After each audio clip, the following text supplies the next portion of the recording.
Oh, excuse me. Ugh. Hello. How's everyone doing on this wonderful evening? Oh, let's get this started. It was a very, very long day at work, and I'm tired. But I need to finish my Dreadnought. We're so close to having it done. Okay, is everything up and running? Good on YouTube. Obviously, Twitch is behind me. We're pulled up over there. I am live on the TikTok. Madamus Prime, welcome in. How are you doing tonight? So this is one thing I like about TikTok, is it like shows me as people hop in. Even if they don't stay, I still get a chance to say hi to them.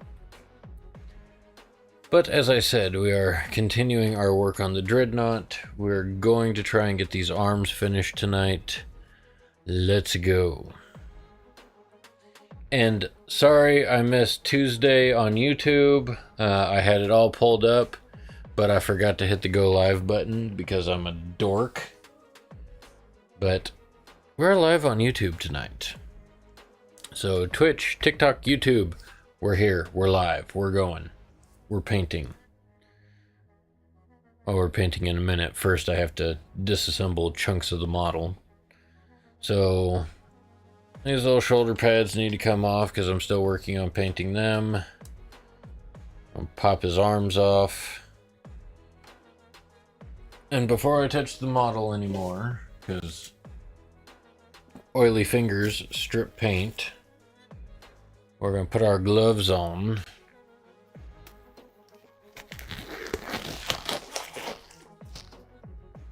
A little bit of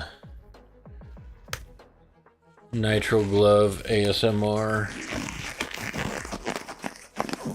There you go. Got the gloves on. Alright, so basically we're going to be doing like all the edge highlighting on the arms of the Dreadnought. Trying to get these finished up. I'm gonna try and get the shoulder pads finished up. I'm like, oh yeah, I'll be able to get it, finish painting this tonight. And then, oh yeah, there's this whole other gun that mounts onto the top of the Dreadnought that I completely forgot about. So there's also that we have to paint. But right now, we're just trying to get it broke down to the pieces that we're actually working on tonight, and then getting everything else off the desk so we don't run the risk of accidentally getting paint on it. Let go. Come on, there we go. Always so nervous about taking stuff apart. Hey Toast, how are you doing? Amy, welcome in. Thank you, Amy. I appreciate it as I dismantle it to continue painting. Oh, I just had a long day at work today, so I'm tired. And I'm trying to get this Dreadnought finished. Oh. So, getting all the excess stuff off the desk. Tonight's apple juice is brought to you by Quest Sand. Very good stuff. Ooh, it's like 100 proof. It's great. Very tasty. Can't say what it actually is on TikTok. I might get in trouble. But I needed an adult beverage for the evening.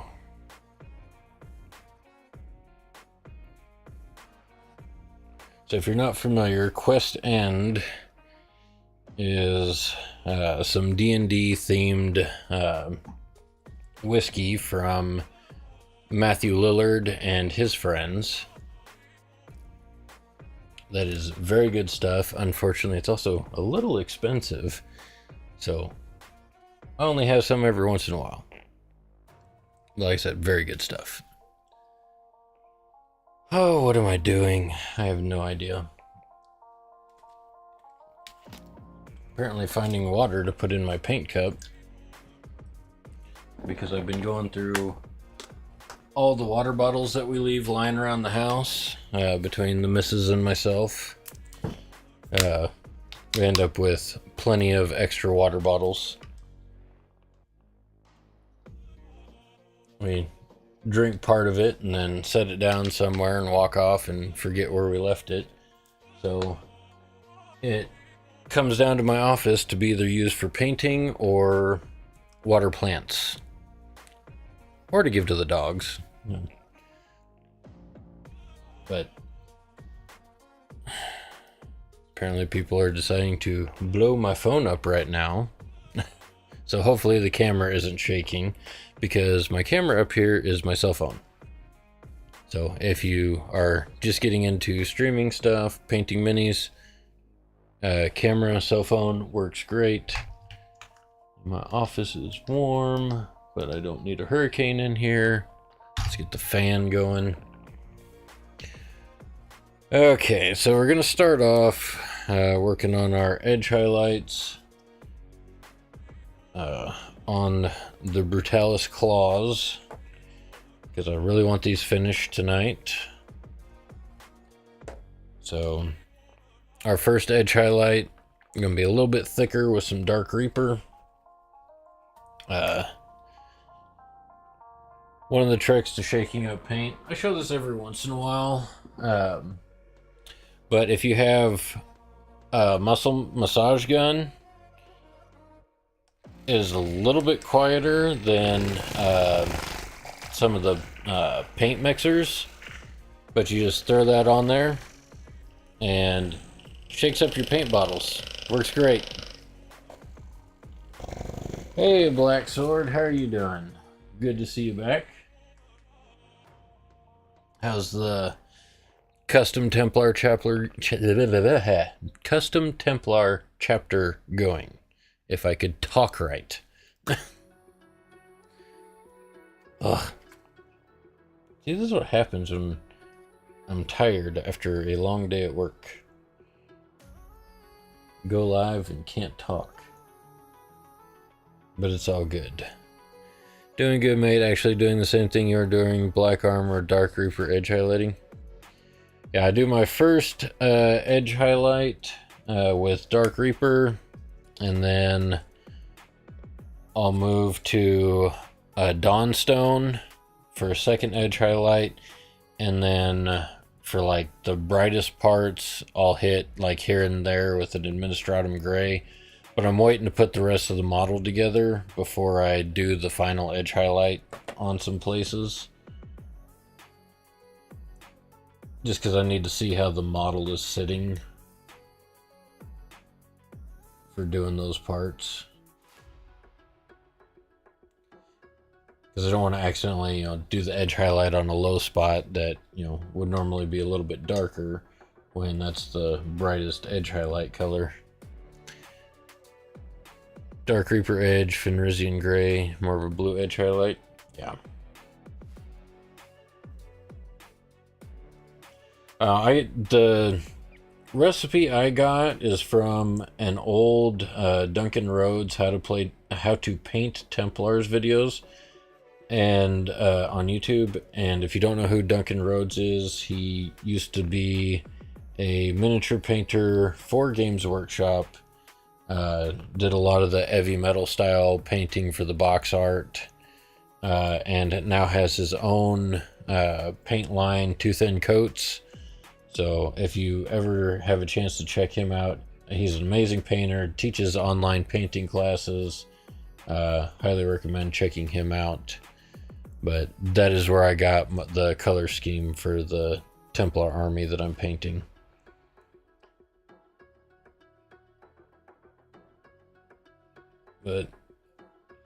And I really do like the heavy metal style, which is why I follow it on my minis. especially the color choices that Duncan Rhodes was using in that video. So when I bought the Combat Patrol, I bought like all the paints off of the paint list for the minis. Ended up spending like $300 all in one go. It was a little ridiculous.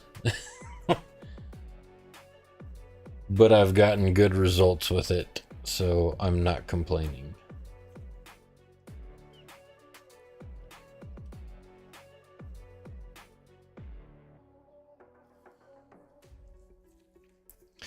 But yeah, we're just, working on the monotonous parts of trying to get this Dreadnought finished. I said, like, when I first started the stream up, I'm like, okay, yeah, I'll get this Dreadnought done tonight. I'll get the arms all edge highlighted, should be able to get it done. I'm like, oh, I completely forgot about the big gun that goes on the top of the Dreadnought. So I still have to paint that too.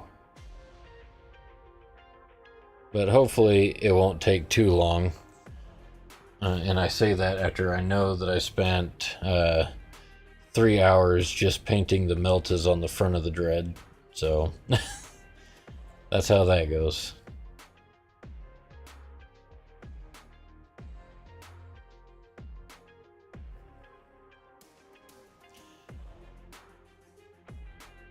But it's all good. It's all worth it, because we're going to have a really cool completed mini eventually. And I'll try not to break pieces off of it tonight like I did last time. And again, if anybody's watching on YouTube, you can chat. I will see it. I've got kind of a combined chat for Twitch and YouTube. I was a dum-dum on Tuesday night and forgot to hit the go live button on YouTube because it's a separate thing. So apparently I didn't stream to YouTube when I was painting the other night. It's always frustrating when you do that. I think you got everything set up just right. And because I mainly focus on TikTok and Twitch, completely missed the fact that I didn't hit go live on YouTube.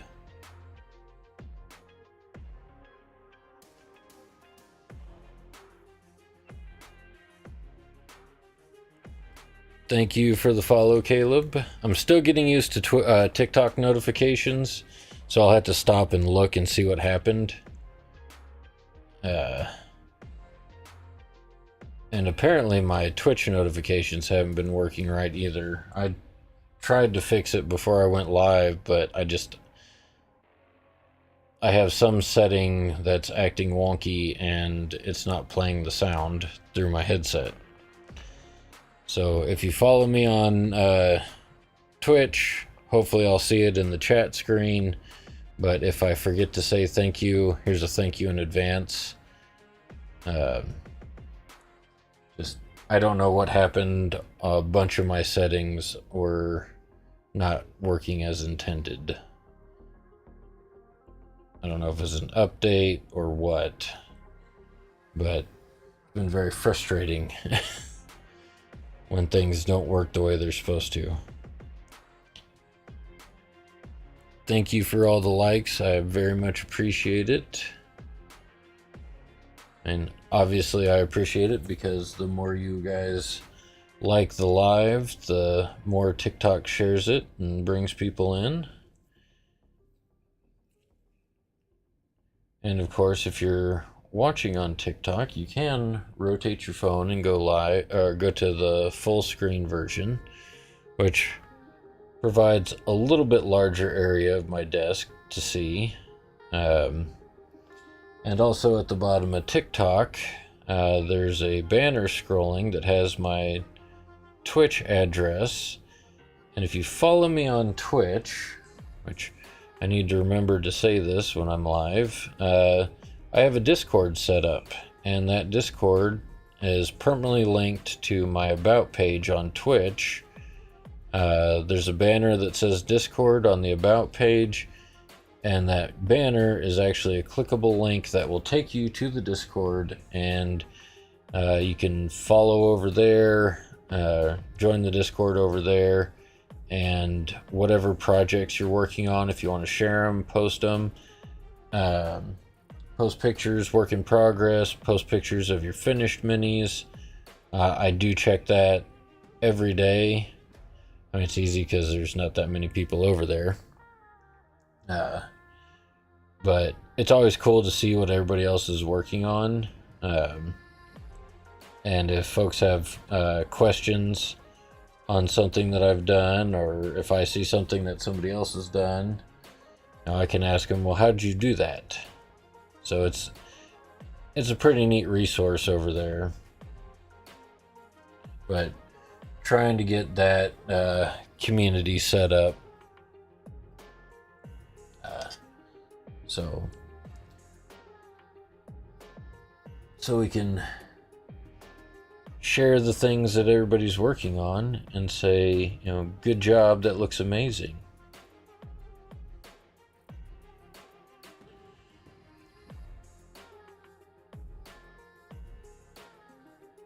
Well, like I said, we're just kind of working on our edge highlights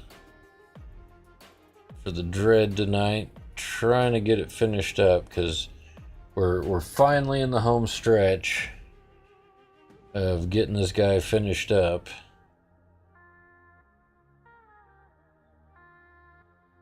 And getting him added to the completed minis roster. And after this, I'll probably go back to the combat patrol and do the intercessors that I've been putting off because I really wanted to paint the Dreadnought. And I still have the Marshal from the combat patrol to do, as well as High Marshal Helbrecht, Grimaldus, the Emperor's Champion, Squad of Sword Brethren are all sitting behind me, patiently waiting to be released from their sprues, assembled and painted. Which we will get there.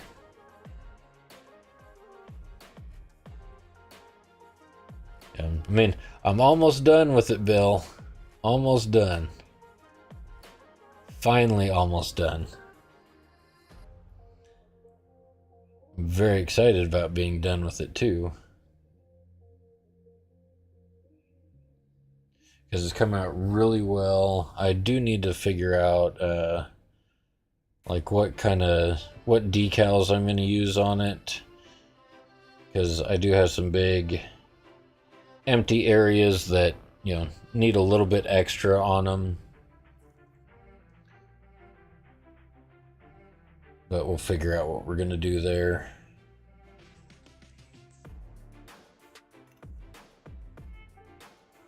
All in due time. And then, of course, I have to go back and finish the base. I really like how the base turned out. It was my first time experimenting with cork like that and some AK texture on the base. Turned out really well. Hey, Button in the Dry, how are you doing? Good to see you. Welcome back.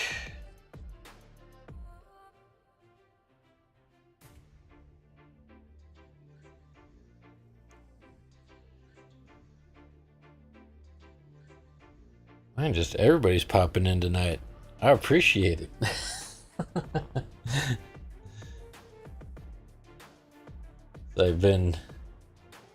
I know everybody's busy and doesn't have time to, sit here and watch me paint plastic, but, for the past few live streams that I've done, it's like, I haven't seen anybody.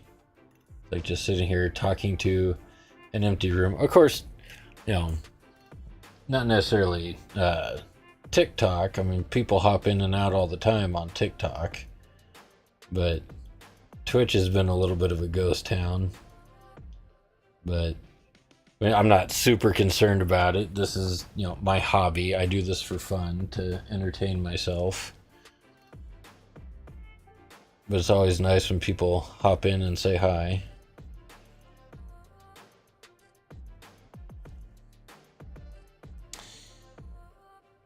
And this brush just is not cooperating tonight.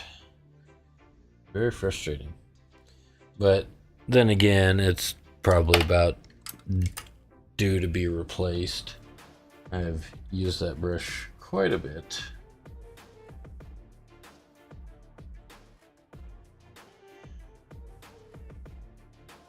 But the brushes I use are, cheap Hobby Lobby brushes. That's what I recommend to use. I do have a couple of nicer ones. But for the most part, it's, $4 Hobby Lobby brushes. They work great for painting minis.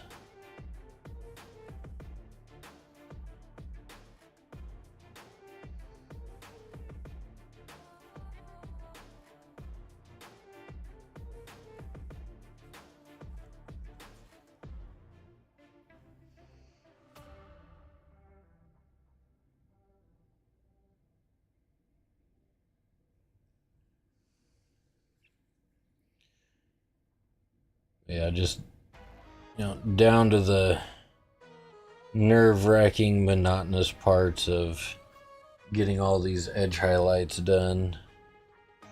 It's like I got the claws painted up, tried a little OSL effect on them. I think it turned out really well. I'm very happy with that. Had never done anything like that before, so it's always neat to try something new and have it come out the way you were hoping.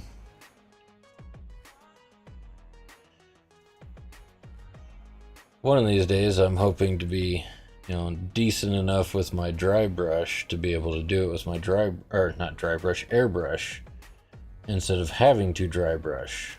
But I'm so nervous about not getting the paint where I want it with the airbrush and then having to repaint large chunks of a model because I sprayed it in the wrong spot. That I just went ahead and did the old dry brush method.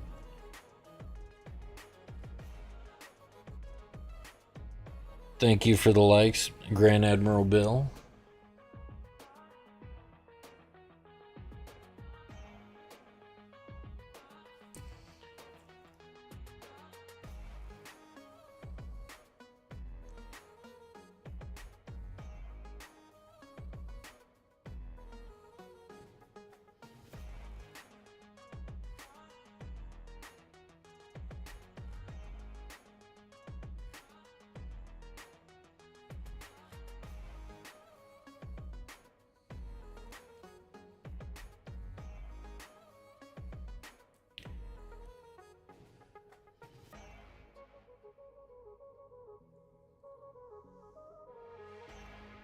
And as usual, I apologize when I get quiet when I'm painting really small details.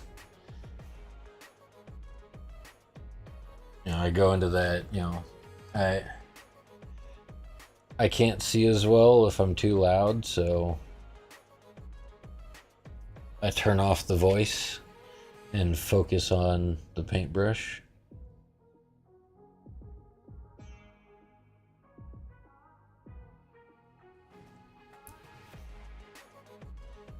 But we're getting there.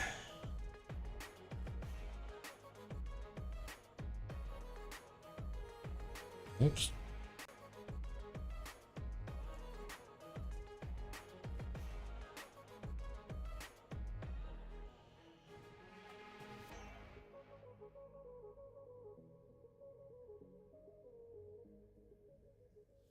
But let's go edge highlights.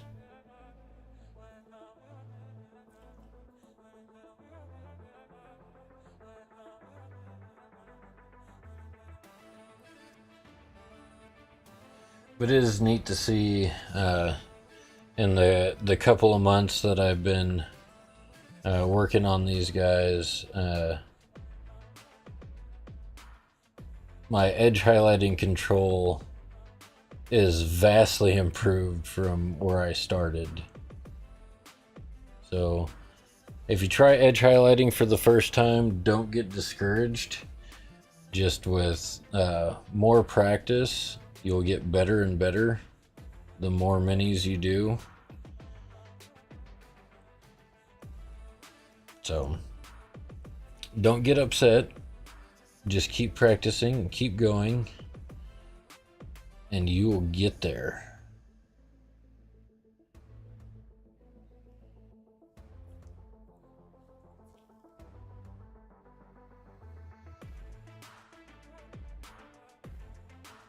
You know, before I started doing this Templar army, I started this back in October.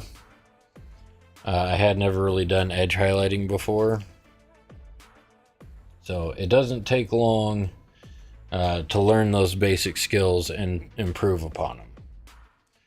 Of course, I also paint very slowly because I only get about 6 hours a week to paint, so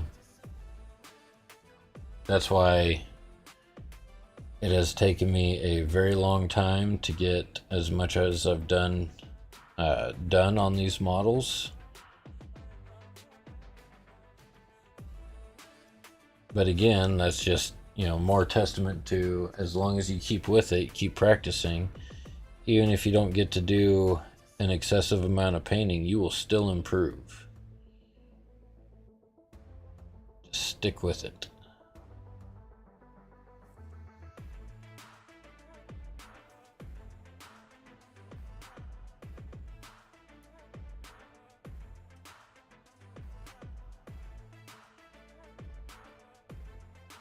And again, I'm trying to remember to mention this as much as possible. If you're watching on TikTok, you can go full screen. There's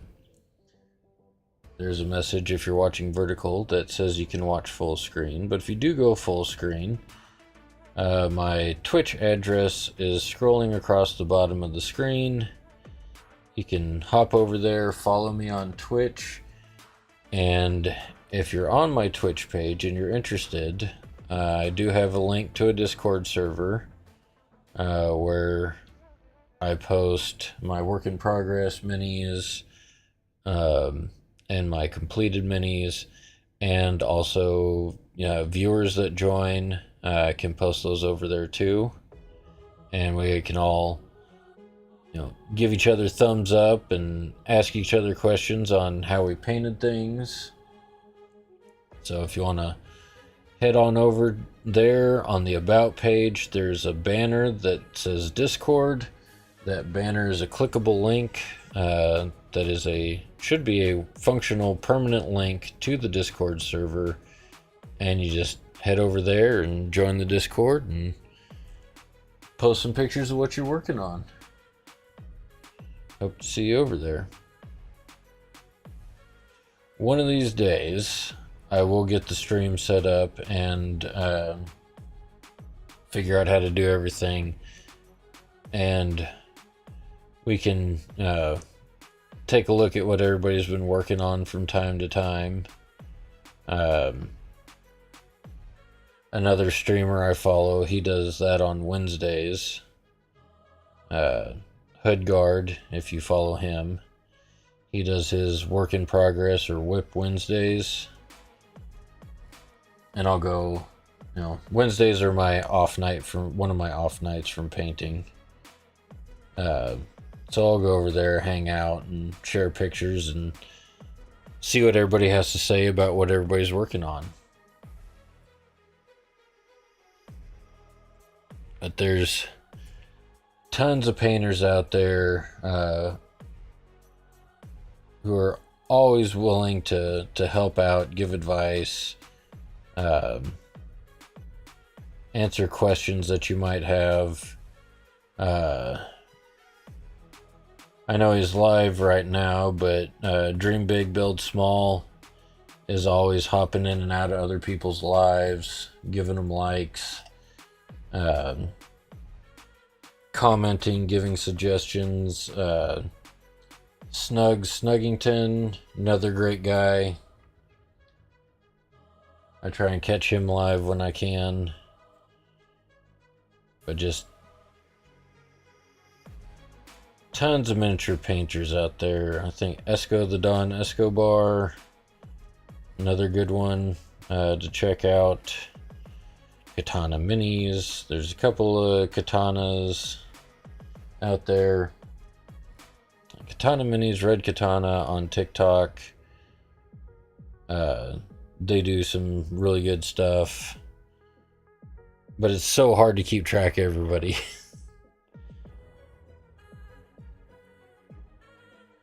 And I know all of those folks, if you have any questions, just ask.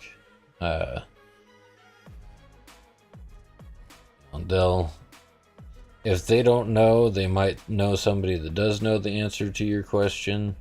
Paint recommendations, model resources, like if you're looking for some different bits, they might know some 3D printers. I think Minigeddon does some 3D printing that you can call him and supply the STL file, and he'll print some neat stuff for you.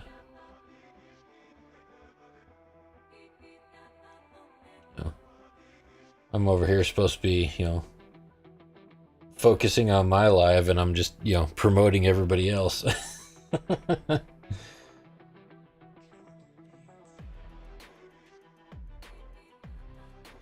But that's how you build a good community.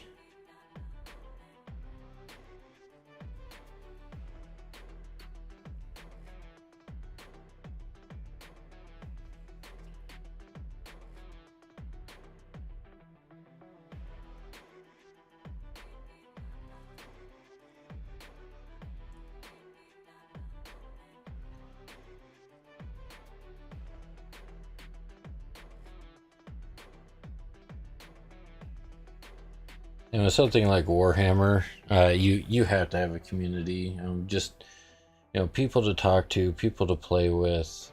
You might find out that one of these TikTok creators is in your area, and you might actually get to meet up and play a game, or hang out. You might catch them in the hobby store. You never know. Like, I was working on a mini for a local game store painting contest, and somebody hopped in my stream one night and it's like, hey, is that for such and such hobby store's painting contest? I was like, yes it is.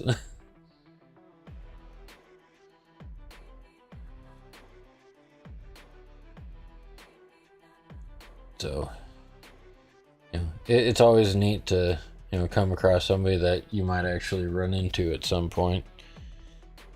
Thank you, John the Destroyer, appreciate it. Been spending a lot of time on this guy. I think assembly and painting and all that, I am over 40 hours at this point, because I've just done a ridiculous amount of detail all over the stupid thing. But I love it. This Dreadnought looks so cool.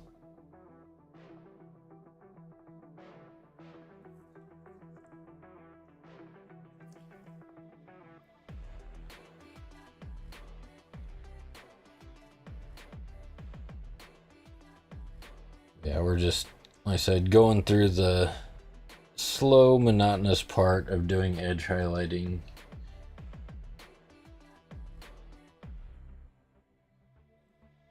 I'm trying to make everything, like all the little individual armor pieces, pop a little bit better.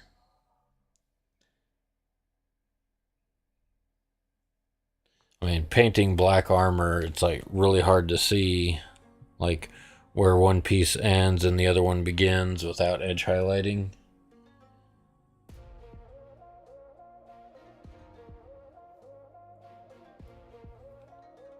So on something like, you know, black power armor, black dreadnoughts, Sisters of Battle, if you paint them in the black color scheme, you have to do edge highlighting. Well, you don't have to, but I highly recommend doing edge highlighting so you get to see the details on the mini. And that's, you know, I will kind of complain about doing edge highlighting, like every time I have to do it, but it's also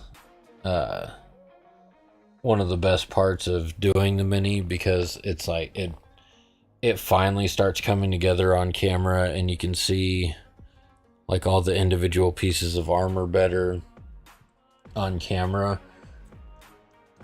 where normally it's, you know, you just see me kind of holding this black blob and you can't tell what I'm doing.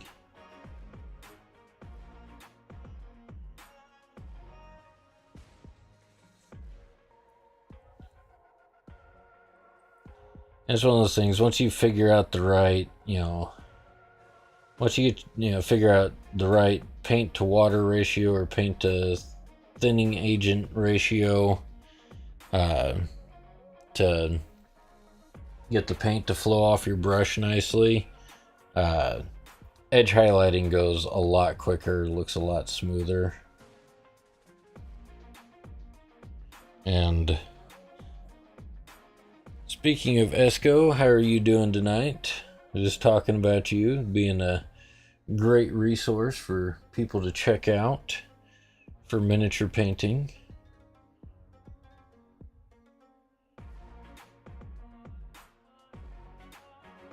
Just sitting here promoting like every other TikToker I know that paints minis. Like you, Dream Big, Build Small, Snugs. Daniel Stone is another one. But yeah, tons of people on TikTok and all of them do their own stuff. And of course, I'm forgetting Horde. Horde is an awesome painter, doing some orcs right now. Nahalia, I was watching her earlier today, doing the old work and lurk, because she went live super early this morning, and I didn't have anything better to do, so while I was driving around in my truck at work, was listening to her live,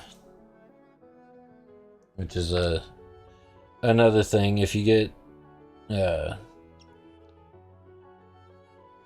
started on Twitch or TikTok, I mean particularly TikTok, we all kind of hop in and out of each other's streams, and I mean at the very least to say hi and see what everybody else is working on.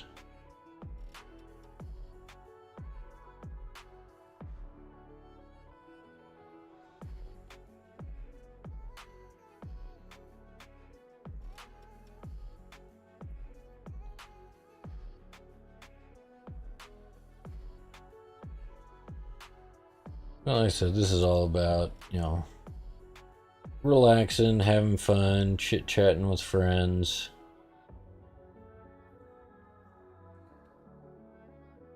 While you're painting some really cool looking pieces of plastic.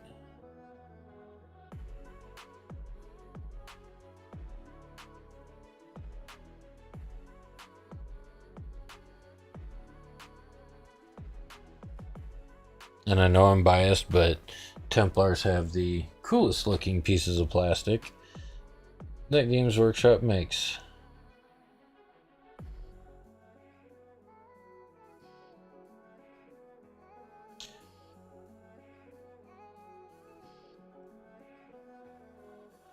Like when I played the Space Marine 2 video game is what got me back into, painting a new army. Like, oh, I want to paint a new army. Let's see what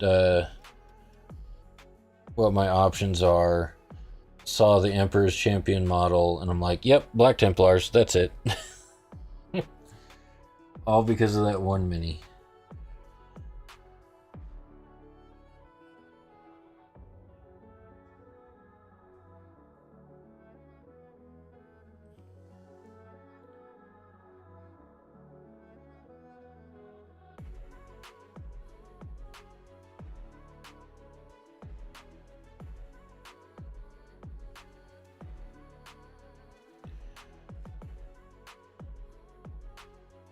Some of these pieces are like really close together, so I gotta be very, very careful not to get paint where I don't want it. I've got that blob of gunk on the end of my brush.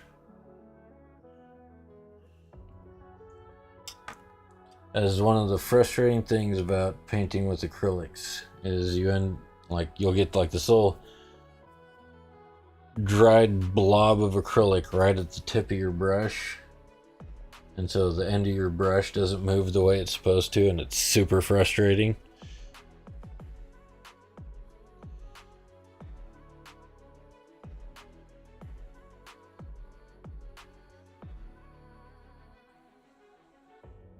So always be watching out for that, so you can get that cleaned off real quick, so you're not messing up your lines. Again, thank you for the likes. Pretty sure that's you, Esco. Appreciate it.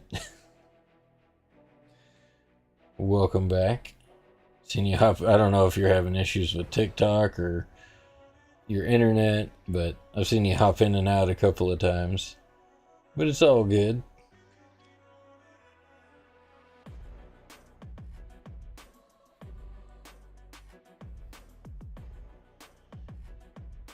It's the thought that counts. But at the same, I get a little frustrated when I can't, like, I'm having issues with the phone, lurking and shopping online for new kits. Yep. And, fortunately, I don't need any more kits right now. Unfortunately, I can't afford any more kits right now, so I have to behave myself and not buy more plastic until I get everything that I have painted,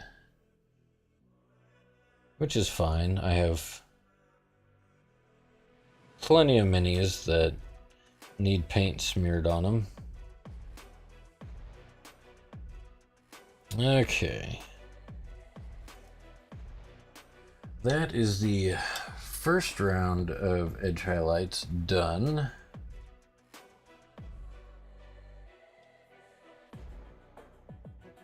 And now for the fun part.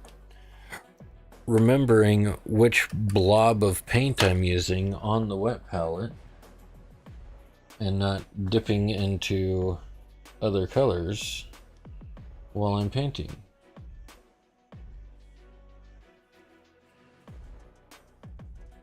So that's black. So now that we're done with the first round of Dark Reaper, we're gonna go a little bit lighter into some Dawnstone.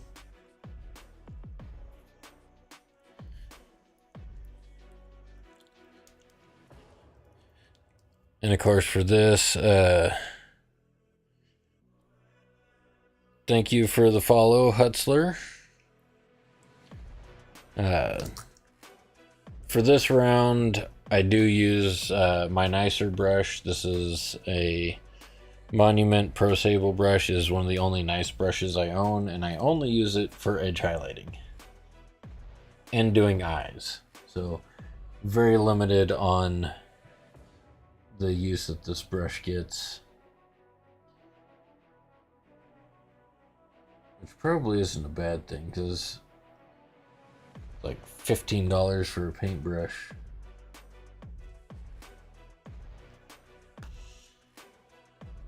But I very much enjoy it. I mean, these you can, I think, pick up online, or if you're fortunate, local game stores will carry them. We're just gonna thin our paint a little bit, and I said you can use airbrush medium, thinning medium, or if you're cheap like me, just water. I get hit double because I'm a Magic player as well. Just picked up the new books yesterday too. Yeah. I used to play Magic a long time ago. I can't bring myself to get back into it for whatever reason.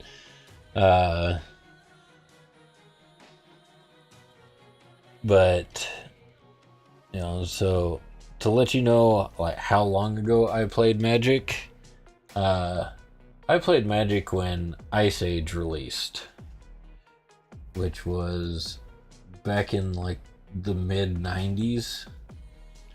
So I'm old.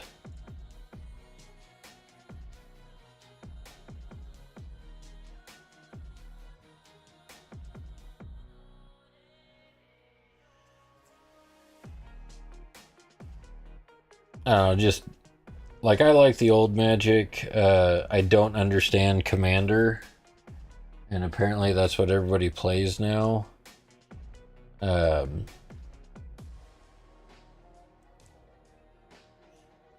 I know I'm pretty sure I still have my old Magic cards somewhere. I just have no idea where they are. I've moved so many times since I used to play, and just haven't figured out where the cards are.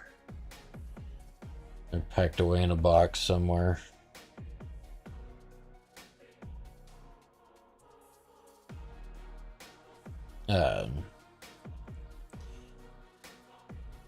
And I don't know if it's just me being old and cantankerous. But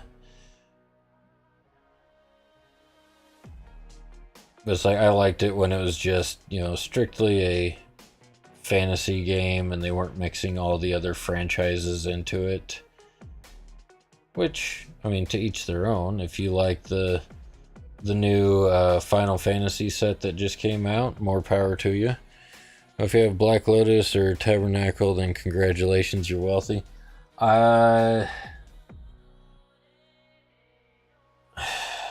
don't think I had a Lotus. Well, I didn't have an original Lotus. I think I had it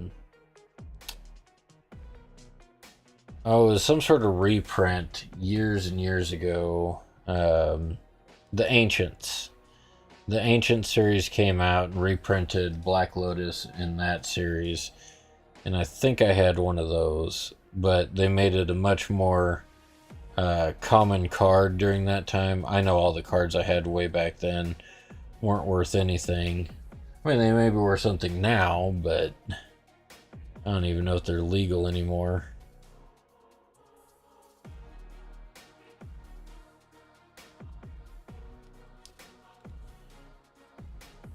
Oh, it's only a couple thousand now.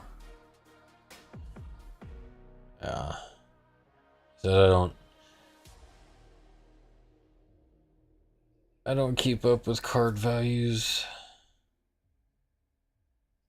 Oh, what was that magazine? Because I used to get the magazine all the time that had like all the comic book card values and the Magic card values, like everything in it. I don't even remember what the magazine was called anymore. It's like every month I was running out to pick up that stupid magazine if I had the money for it. Which typically I didn't, because I was a poor child growing up. Just did not have the financial means at the time. I'm not complaining about it. It's just a fact of reality. Oh yeah, it's like I'm older and I have my own money and I'm like, "Oh, I can go buy this now cuz I have adult money." which is why I have too many hobbies and all of them are expensive. Like, video games are expensive, motorcycles are expensive, Games Workshop minis are expensive. What do I spend all my money on? Motorcycles, computer games, and Games Workshop minis.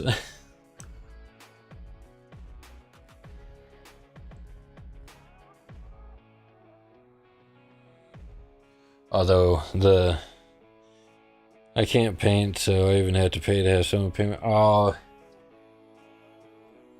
just be patient. Practice.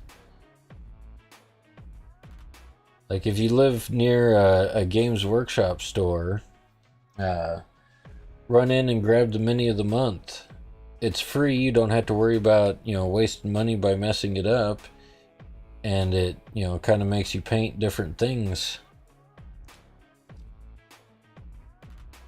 I mean, my hands shake a little bit, but a lot of it is getting used to like how you hold your mini. And if you have to, like, set your hands like all the way down on the desk and you can brace them against each other and it'll help steady you a little bit.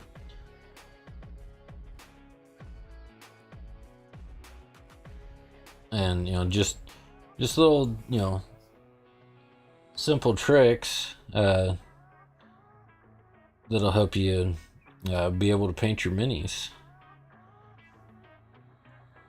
Nerve damage. I'm sorry to hear that.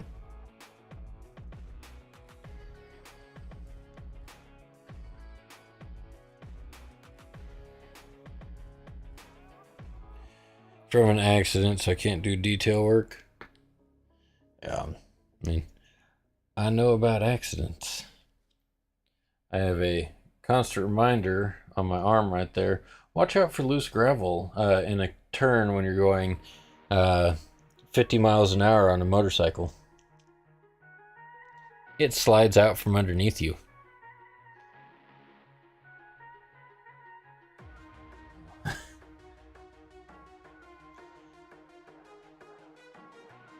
Uh-oh. See, even I mess up from time to time. Just got a huge blob of paint. But it's all good. It's on the underside of his arm, so no one will ever see it. Haha. Yeah, that's how mine happened. I had to lay yours down on the freeway. Yep. I just bought my first motorcycle, my own motorcycle. Instead of having to ride somebody else's, and even then I didn't have much experience riding, and that was my first big learning experience that motorcycles don't turn, they lean. And I hadn't quite figured that out yet. And so when I was heading into that turn and getting close to that gravel, my motorcycle wasn't turning. And so, inexperience, I probably panicked a little bit and ended up dumping it. But it's all good, because I forced myself to get back on that thing and eventually traded that 883 Sportster in on a Electroglide Ultra Classic, and I just roll my lazy boy down the highway. Oh, rough, dude. Yeah, it's like, that's so frustrating. It's like, why can't people just pay more attention, be more aware of what's going on around them? Because that's usually how it happens. Somebody not paying attention, and you end up paying the price for their inattentiveness or laziness.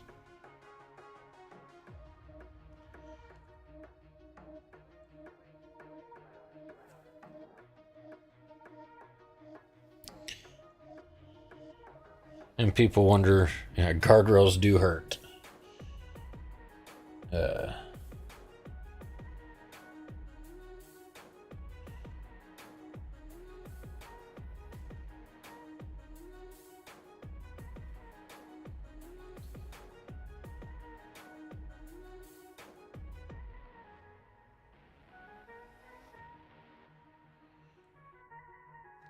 I hit it when I slowed down, so not too bad.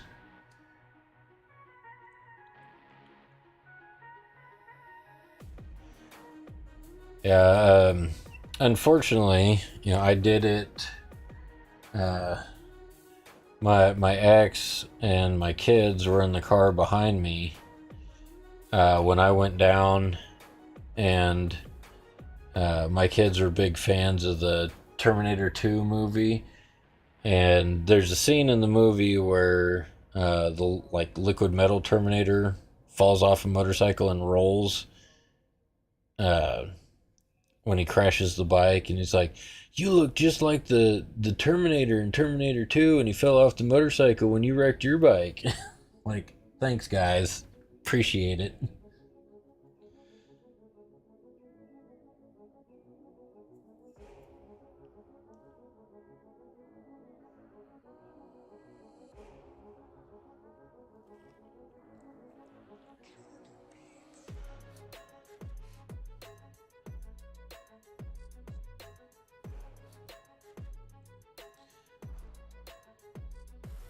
But at the same time, it's one of those things that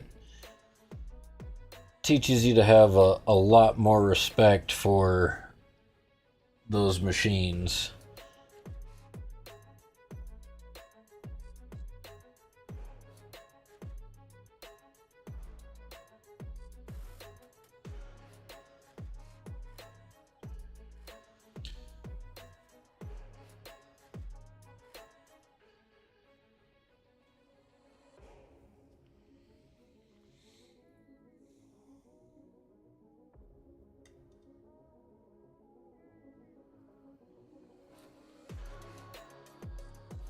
But even with all that, they're still fun. Just be careful. And of course, now that, my boys are 19 and 20 years old, they're like, "Dad, can you teach me how to ride a motorcycle?" I'm like I said, I've got Electric Glide Ultra Classics. I'm like, well, yeah, I can teach you. Just not on my bike. I'm not putting you on a 1600cc 900-pound motorcycle to have you learn how to ride a bike.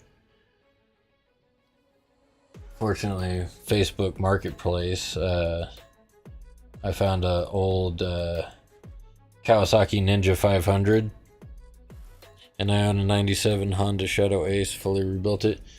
Yeah, I bet that's nice. But yeah, I found the old Ninja 500 on Facebook, which I wish I would have started on something like that instead of a Sportster, because I ended up failing my riding test the first time I tried to take it, because even though it's not as heavy as my current bike, they don't turn very well. And so trying to take your riding test on a cruiser sucks. But I managed to get it done, get my full license. I even taught my wife how to ride on that Ninja. Finally talked her into getting on it. And now she has her motorcycle license too.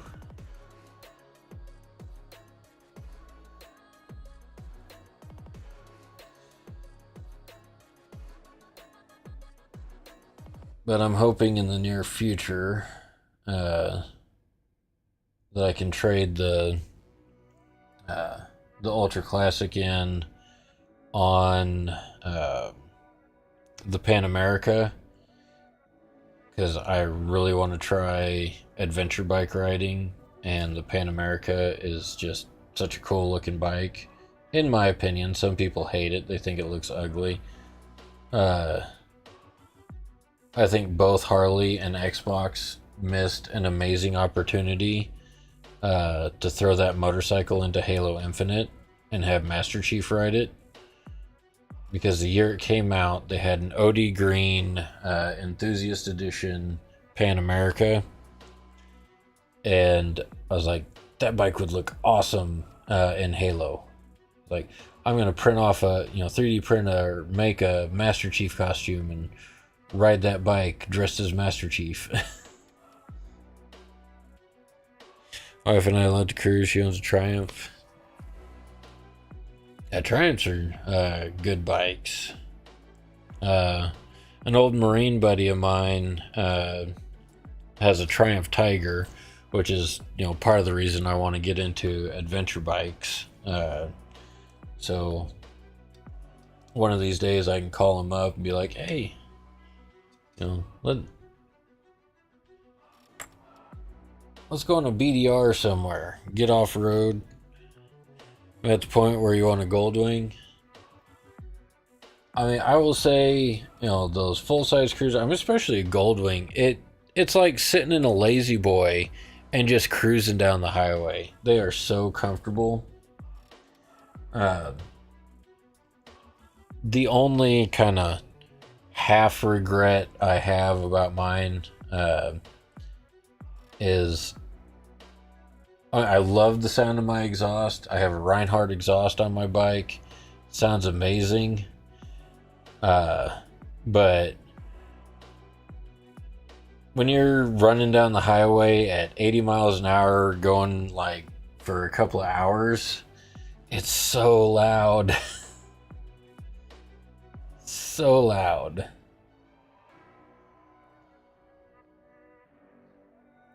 Like I said, I still love it though. When I do get to the point where I trade that bike in, I am going to miss it. Yeah. And reverse on motorcycles is just fascinating to me. Although I will say, there have been times I wish my Ultra Classic had reverse. I'm trying to put that thing into a parking spot, and I always back in. I mean, I'm 5'11", 190 pounds most days. I struggle getting that thing pulled back into a parking spot sometimes. If there's like any type of incline, it's like...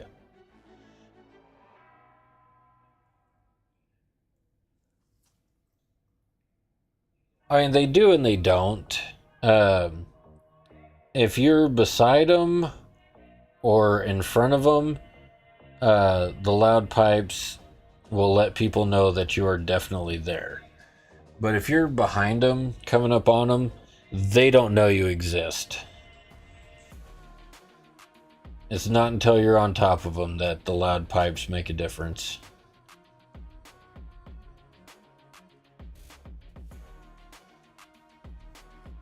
And by the time you get that close to them, it's going to be too late if they do something stupid.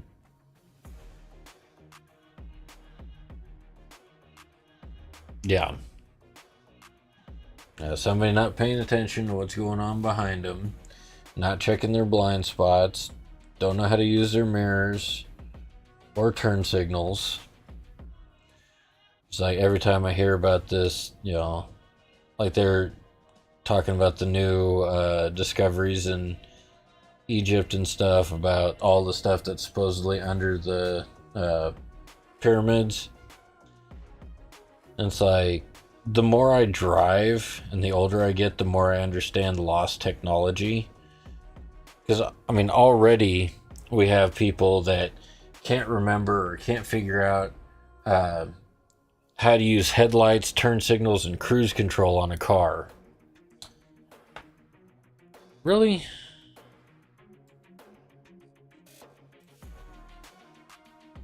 Why are you like that, TikTok? Why? Just right in the middle of a sentence. It's like, oh, we don't know if you're actually here anymore or not. Why don't you have some sort of audio registration where you can tell that I'm actively talking? Yeah. TikTok is annoying. But yeah, like I was saying, I don't know if TikTok cut it off where you couldn't hear me. But I understand forgotten technology because people can't figure out how to use turn signals and cruise control or even turn on their headlights in cars these days. Like, of course we forgot how we built the pyramids. Of course we forgot how we made self-healing concrete to do the aqueducts in ancient Rome.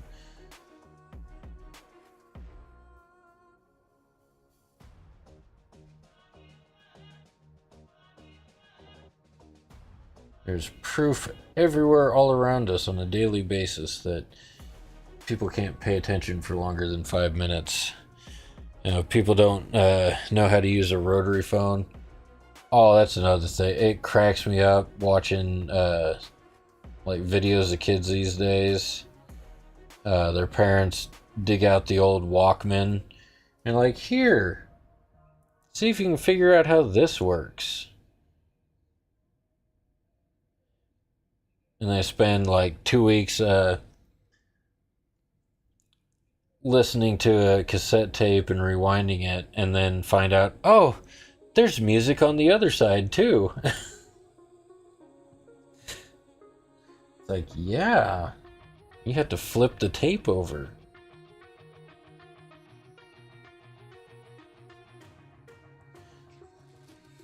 I was like, why is there only 10 songs on this? I can get like an infinite amount of songs on my Spotify. Because this is what we had to grow up with. This is what we dealt with.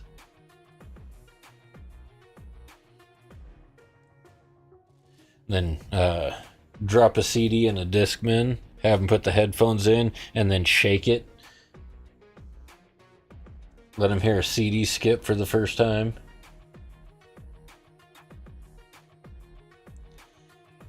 Show my kid a floppy disk, and they're like, oh, you made a 3D copy of the save button? Yeah.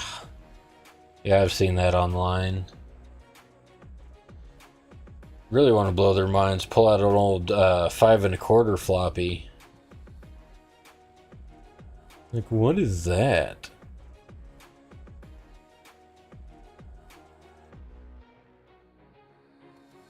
Yeah, there's a reason the save button looks like that.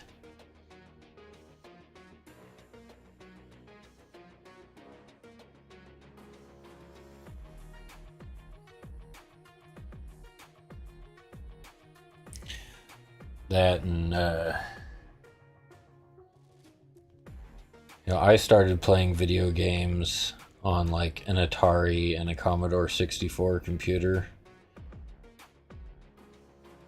And as I tell people, like, you know, when I loaded up a game on a Commodore 64, there's a loading screen and it says, please wait 5 minutes while the game loads.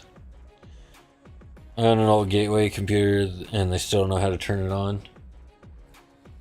Yeah. Yeah, back in my day, when I first started gaming, my control only had one button on it.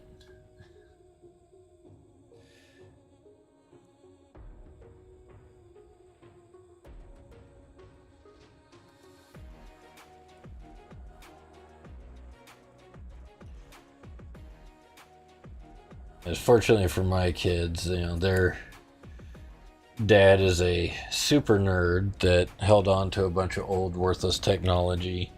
So I've shown them how to turn all that stuff on.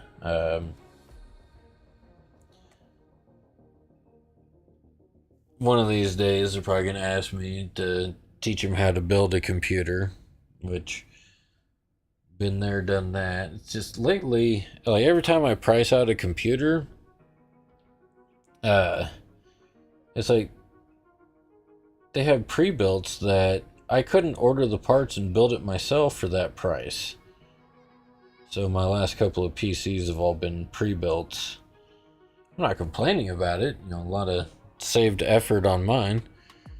And hello kid. Kids there these days don't even know what GTE was. Yeah.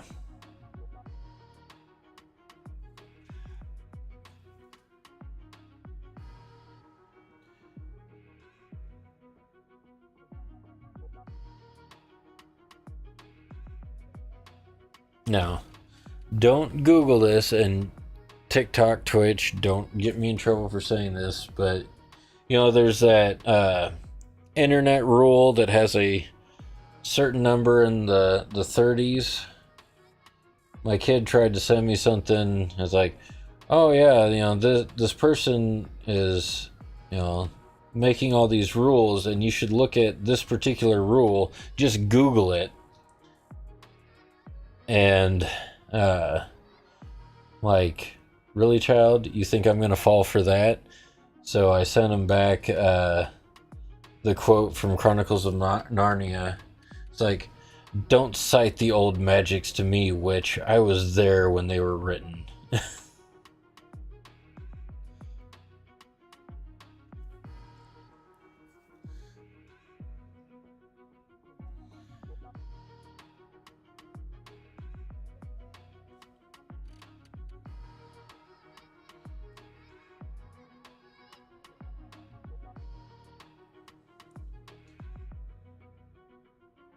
Although I can't remember if I ever actually got him with it or not, but I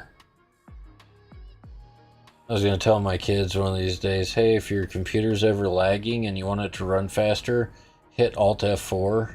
It speeds it up. That's a fun one to do.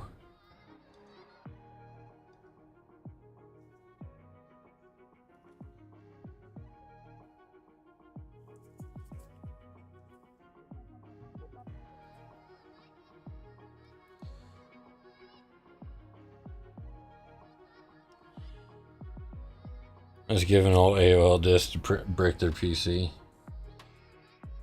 Yeah, I don't want to brick their PC.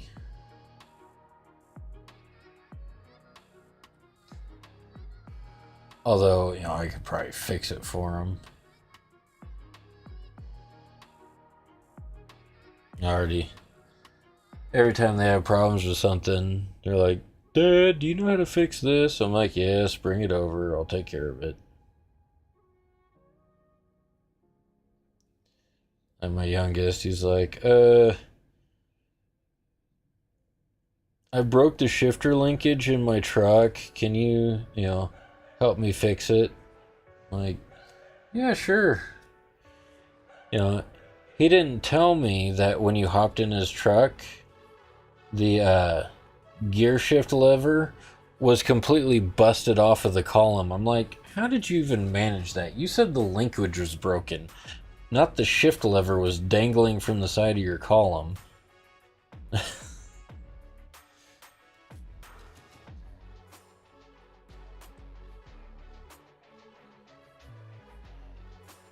But we got the parts ordered and got him up and running again. I think the thing that frustrates me the most is like he didn't tell me that he'd done it. And he's lucky his truck didn't get towed because he left it in Walmart's parking lot for like a month. Hey Berserk, how are you doing tonight?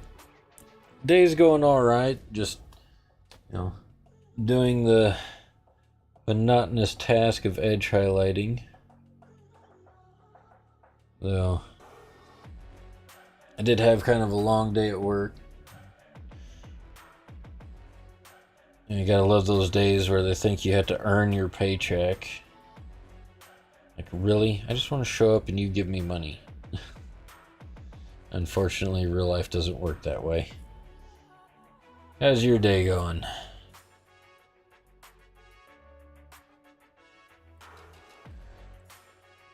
Just doing my... Holy crap, Esco. I'm sorry. I've missed like all these gifts that you sent me. Chili, a cool, a scarab. It's not making any noises at me though. So if you're still here, thank you for all the gifts. I appreciate it. I'm sorry I missed them. I've been rambling off into nonsense. Doing good, bro. Just repainting my almost 3K. Oh, that is a lot of minis.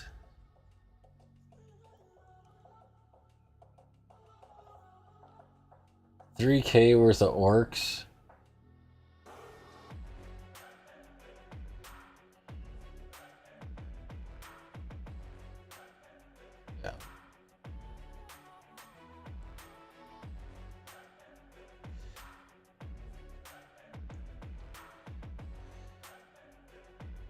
Yeah, I'll just buy a bunch of minis that have very expensive point costs and paint like 10 of them and be ready to go.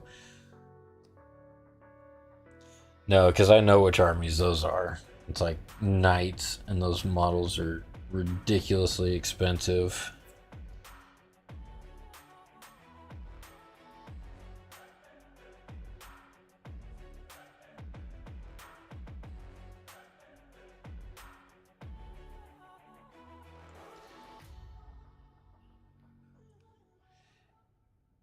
It's not my hands that hurt thinking about that. It's my neck. And I'm like sitting here like trying to pop my neck because I'm like over my paintbrush and desk, just trying to do this guy. Like, but doing that for orcs, that is excessive.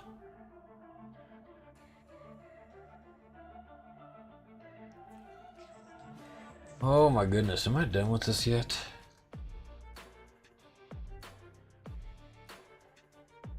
Of course not.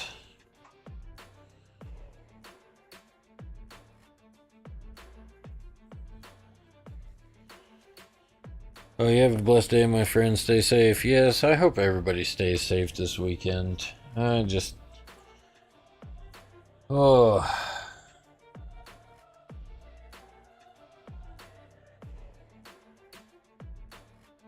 I'm an old Marine, and I just get frustrated when people are out running around the streets doing stupid things, and people are planning on doing a lot of stupid things. No, I am not in LA, but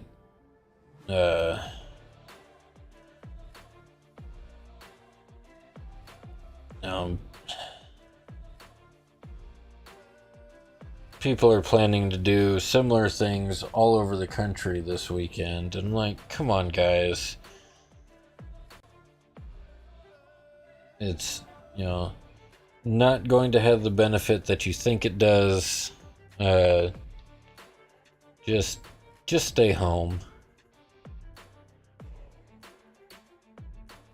Yeah, I live in Kansas. They're talking about doing stuff all over Topeka, all over Kansas City. I'm like, ugh.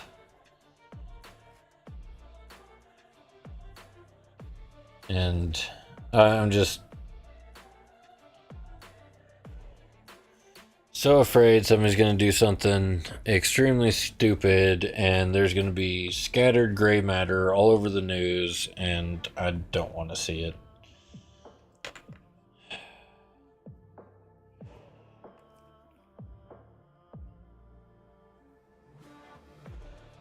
I did my tour in Iraq. Granted, I didn't see anything. I was fortunate during my time in the Marines, but it's still stupid. Just people need to get over themselves and just stay home.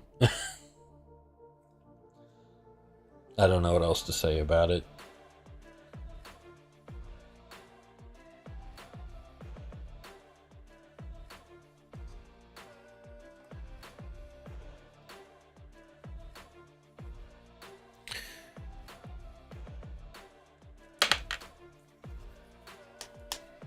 I'm fortunately old enough and wise enough to know better than to get involved in things like that.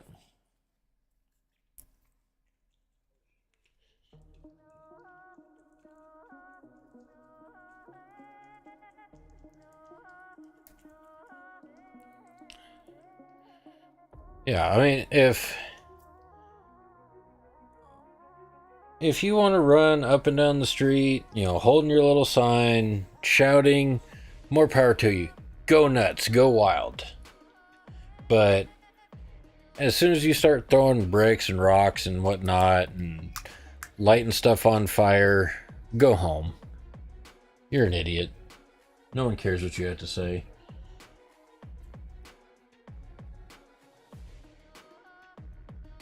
And that's how you lose all credibility in whatever you were trying to say.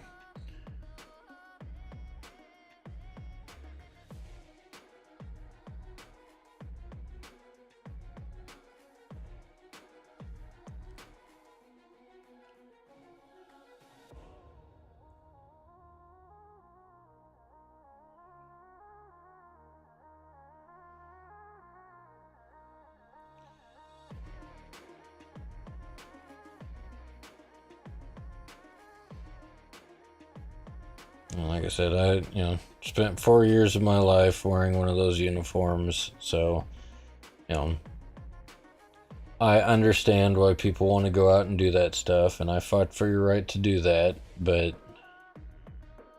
be respectful of other people.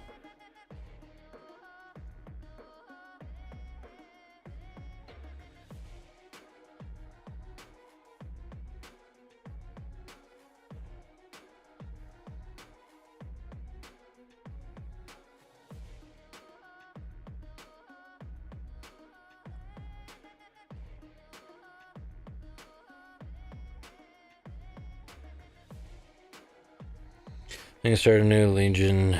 I don't know who I want run Templars at the moment. Let's see. If I was gonna do another Legion after this, I don't know. It's hard to say if I'd stay Loyalist or if I'd pick up a Chaos Army. I know, Heresy, right?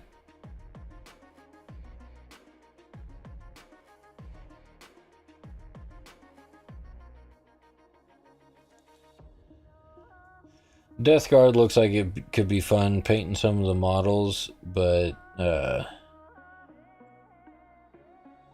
it's like everybody plays Death Guard.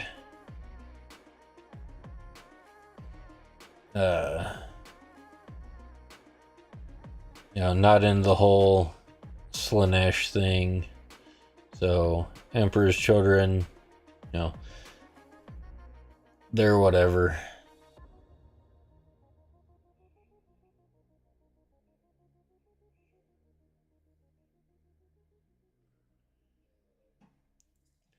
I know what one I won't play out right off the bat. That's Blueberries.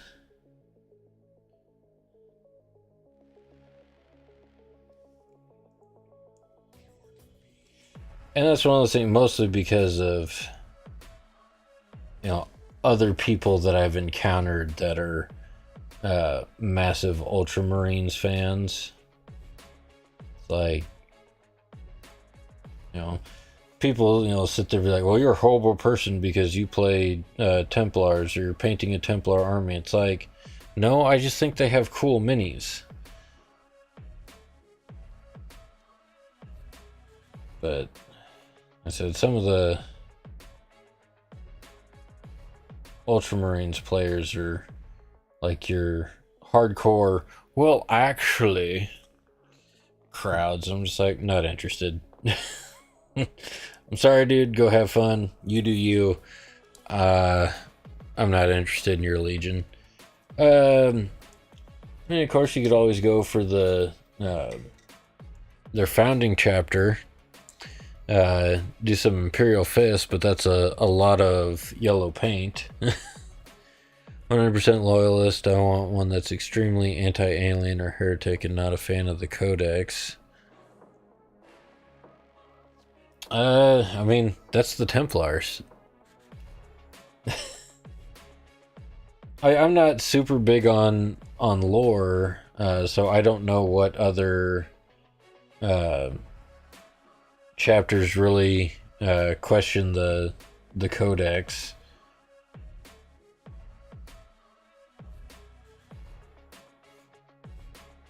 But like I was saying, you could do Imperial Fists, and then you've got a head start if they do end up bringing Rogel Dorn back. Which, knowing a little bit of the lore around like Rogel Dorn and Sigismund, I am a little concerned as to what would happen to the Templars if Dorn came back. Because he was not happy with Sigismund.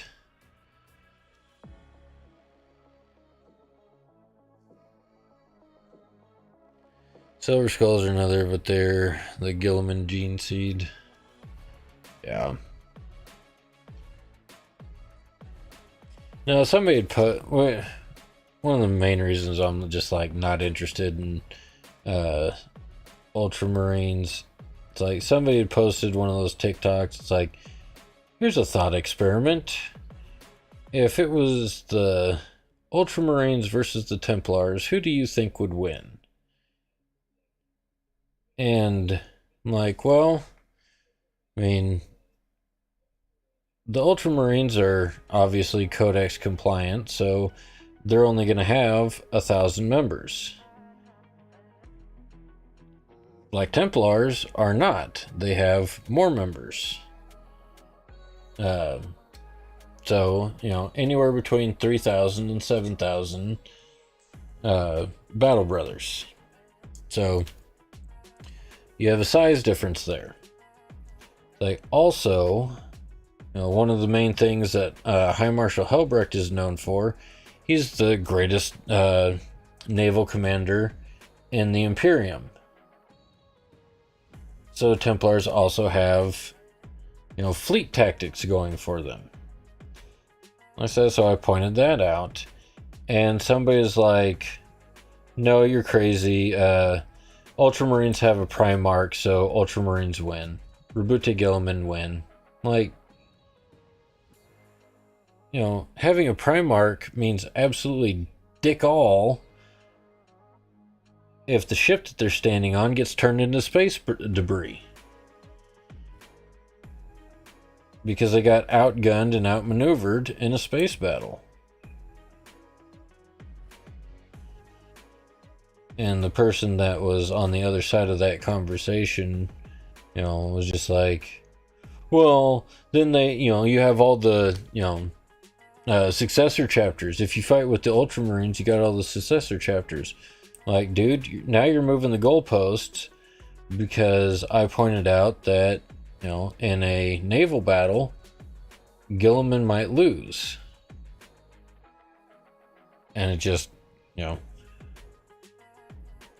wouldn't engage with the conversation maturely. And just like, nope, successor chapters and Primarch equals win, blah, blah, blah.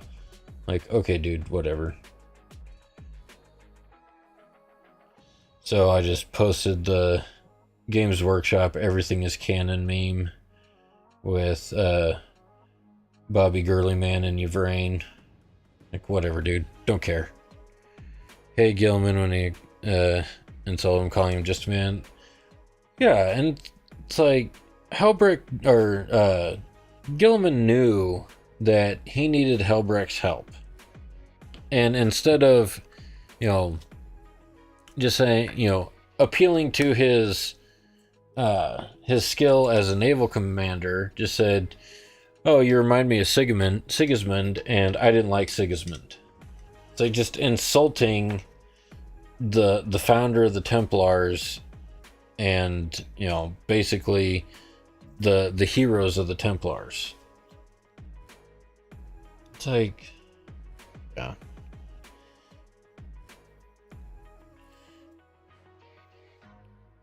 Gilliman just, walks into a room high off of huffing his own farts, so not interested in Ultramarines.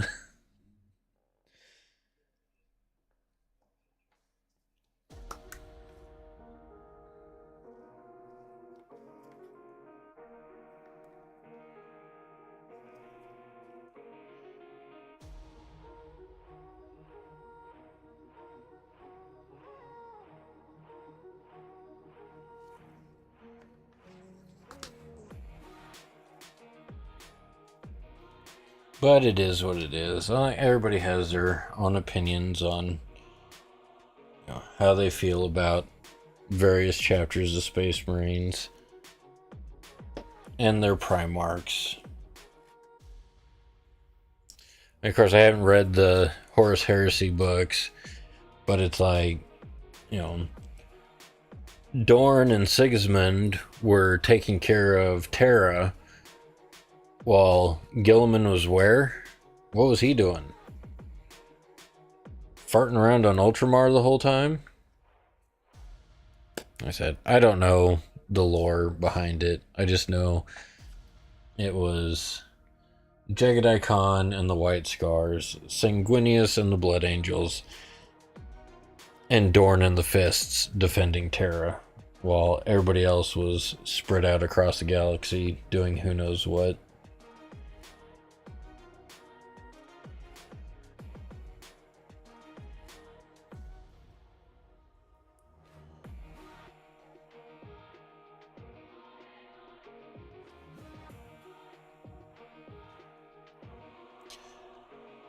Because I got so turned off by the conversation, I never made it into, you do realize that, literal orc gods transported Gazgul away from High Marshal Helbrecht to save him.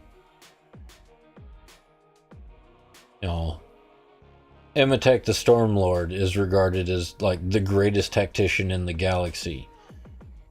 High Marshal Helbrecht boarded his ships in minutes, scared him off of it, and sent it flying into the nearest star.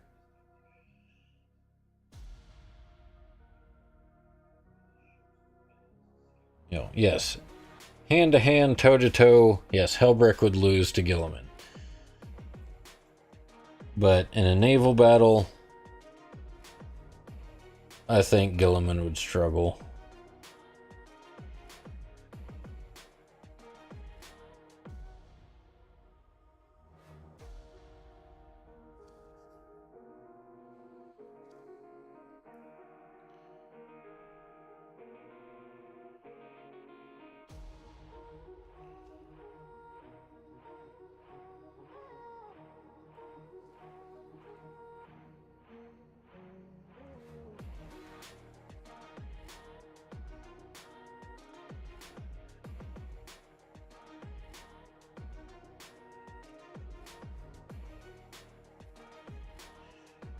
Oh, there's so many tiny little rivets on this arm. It's ridiculous.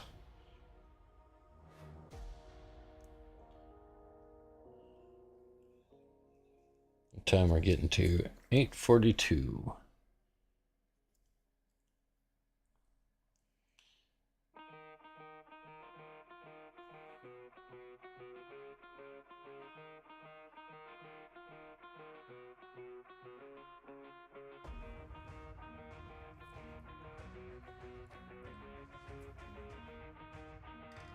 There we go. I think that's all the rivets.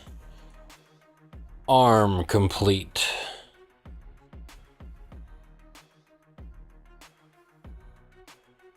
This has taken me such a long time. And I still have these to do. I really hope Khan is for... Oh, yeah. Yeah, Khan would be a great character to bring back. A great Primarch to bring back.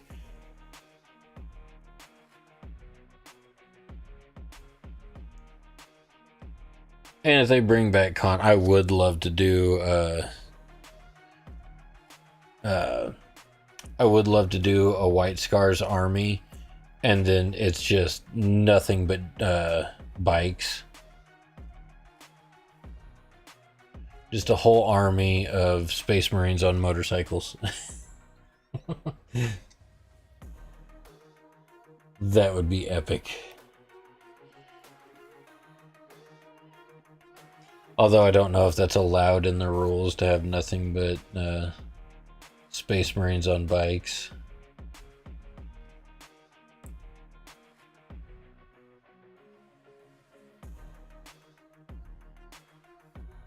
Yeah.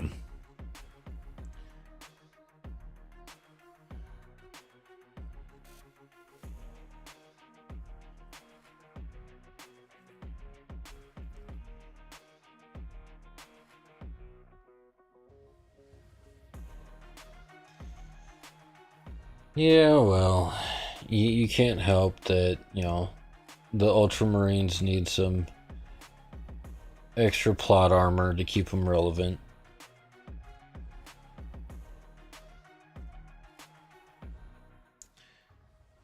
Because that man hates Eldar more than anyone.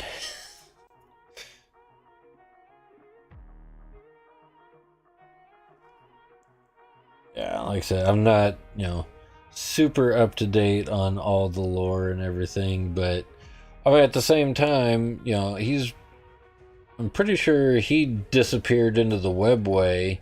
So, and who knows how time works in the webway. And he might have been, just thrashing Dark Eldar from one end of the webway to the other.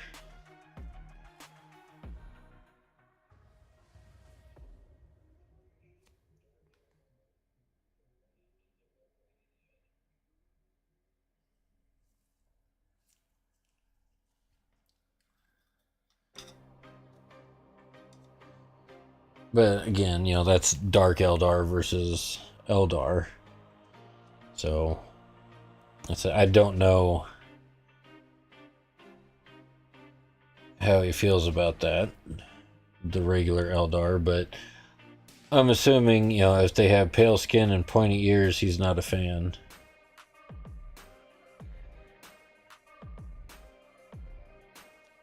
Extremely Xeno. I mean, it's like, that's most of the forces of the Imperium. Which is why it's so frustrating when everybody gets hung up on, oh, well, like, the Salamanders are super nice. Yeah, well, the Salamanders still hate all the other Xenos races, too. They might be care bears towards people, but if you're a Xeno, they don't like you. Oh yeah, mutants, and it's not like they're just gonna like whack them with the chainsword or punch them with the power fist. They're gonna be singing "Napalm Sticks to Kids" while they hose them down with a flamer.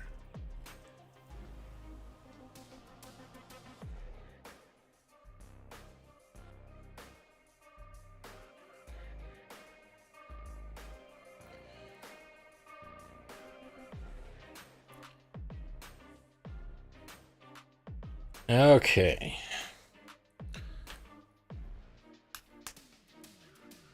Well, the major arm segments are done.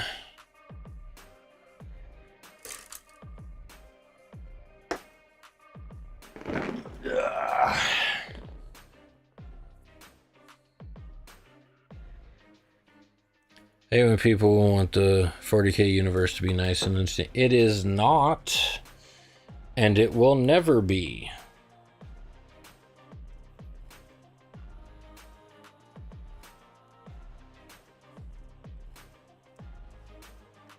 It's everybody in the 40k universe is racist and xenophobic and doesn't trust anybody. Everybody's paranoid. It just doesn't matter. Yeah, that's the whole point. Every faction, the only faction that is completely understandable is Tyranids. Because it's just they want to eat everything and make biomass and conquer the guy. They're just hungry. That's all they want to do is eat.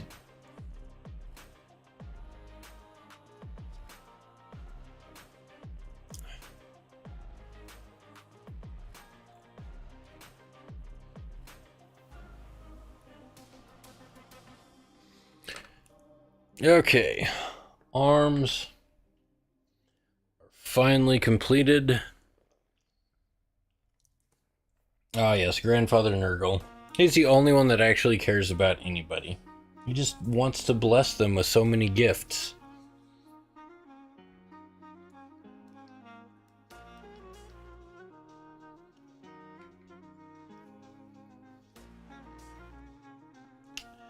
Oh, Grandfather Nurgle.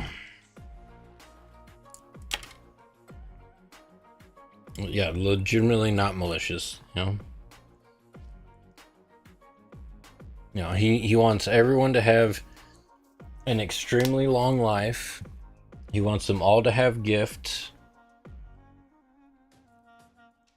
That's just Nurgle for you. I'm going to wait on doing that. I'm going to do the emblem first. Where did my brush go?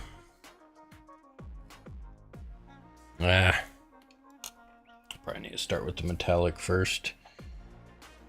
Not that one. I need the lead belcher.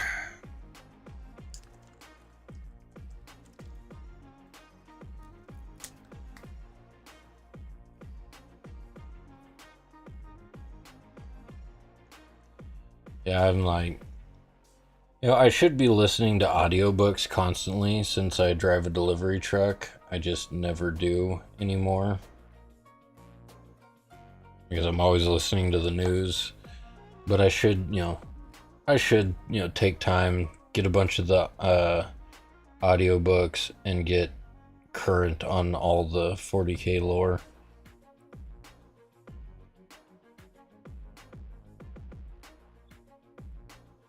It wouldn't take me that long. Considering I have a job where I can sit there and do nothing but listen to audiobooks.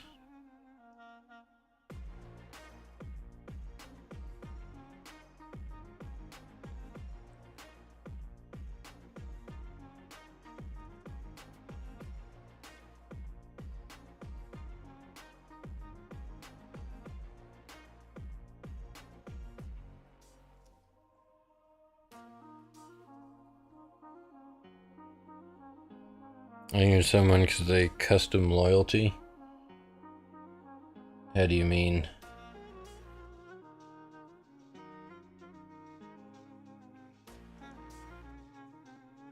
Oh, loyalist furry space marines. You mean space wolves?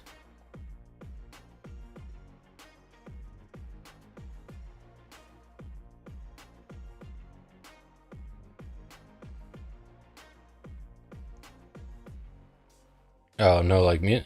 Well, I mean, they have felinids. They're loyalists. I mean, they're cats.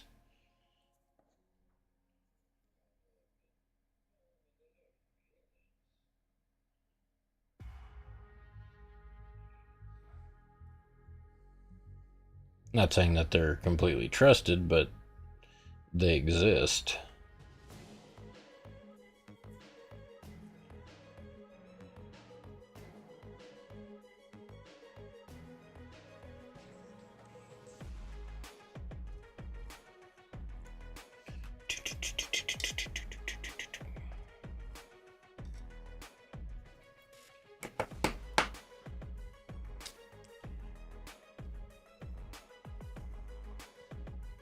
They're made by a fan for winning a tournament. They aren't allowed to leave their planet.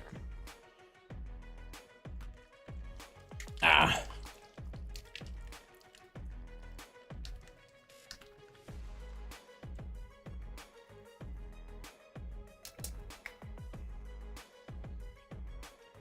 I mean,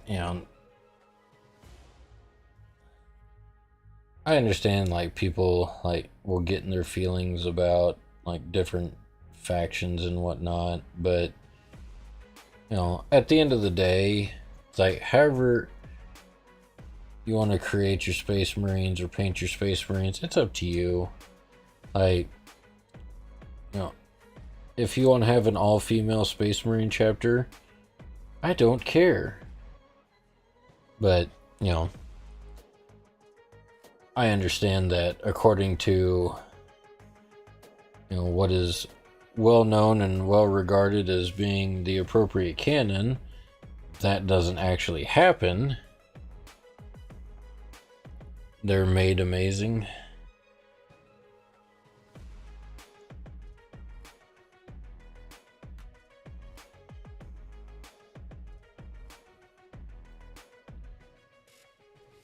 But like I was saying, everybody's allowed to, do their own thing with their own models. As long as you're having fun painting them and you think they look cool, knock yourself out. I don't care. Loved the work they did, hated their lore. Yeah.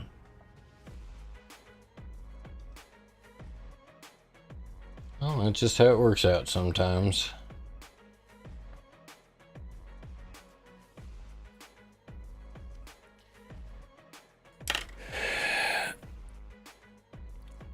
So I just had the brush.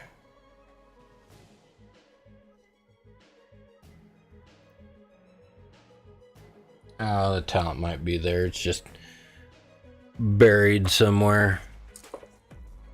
You just haven't unlocked that achievement yet.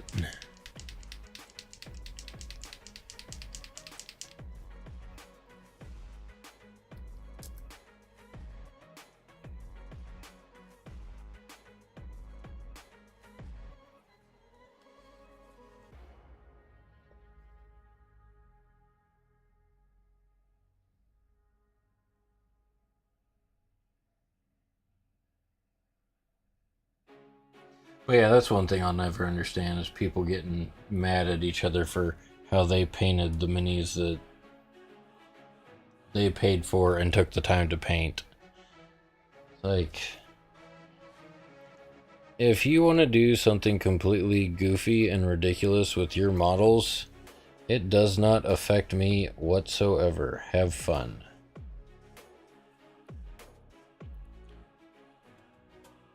I didn't buy the subscription, so I got a Shakes virus. Yeah.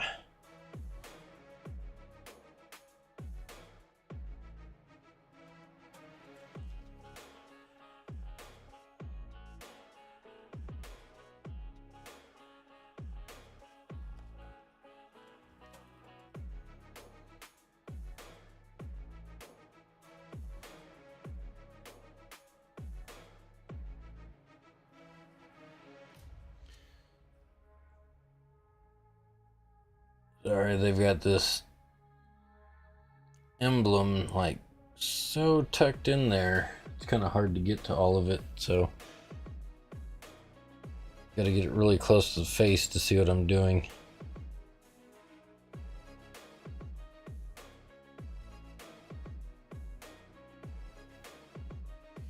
And I should put something on, ask my opinion. Yeah. Like, if you painted it well, I will compliment you on painting it. I'm not going to be a dick about it, you know, and say, well, that, you know, that it doesn't work in canon or whatever. That never exists. But I'll be like, I mean, I like what you did, but, you know, in my opinion, it doesn't stay true to the, you know, what actually exists in the universe. Take it or leave it.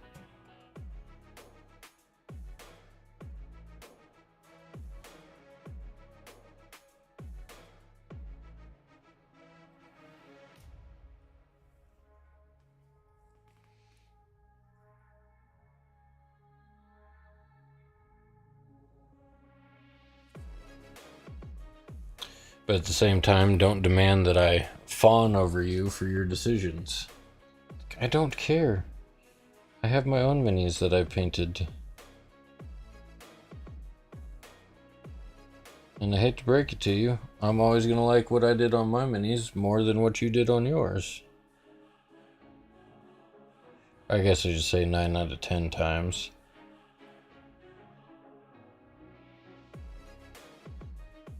There are people that, you know, just are incredibly talented at painting, so yeah, I'm going to give them their props, but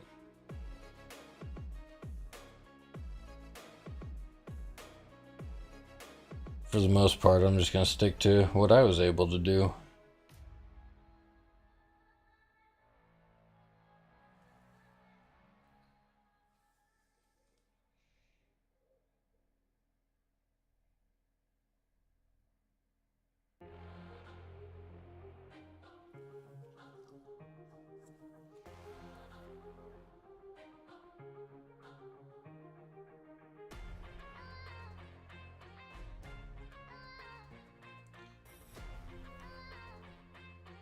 Kind of like what we were talking about earlier.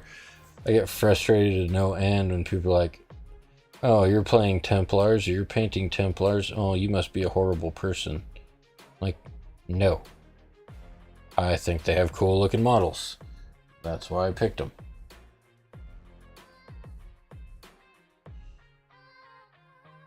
Your opinion means nothing to me.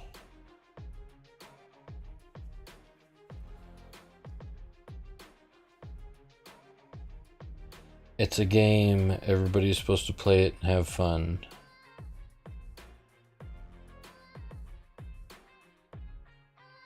So the conversation started. I play Black Templars, and they said they would be ally chapters.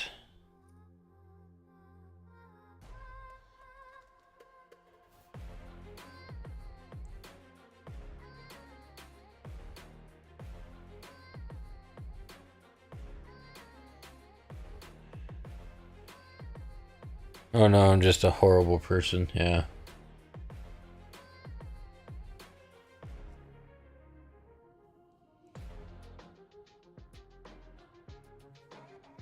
Are you talking like ally in the modern day sense, or ally in they would cooperate with the Templars? That's always a question.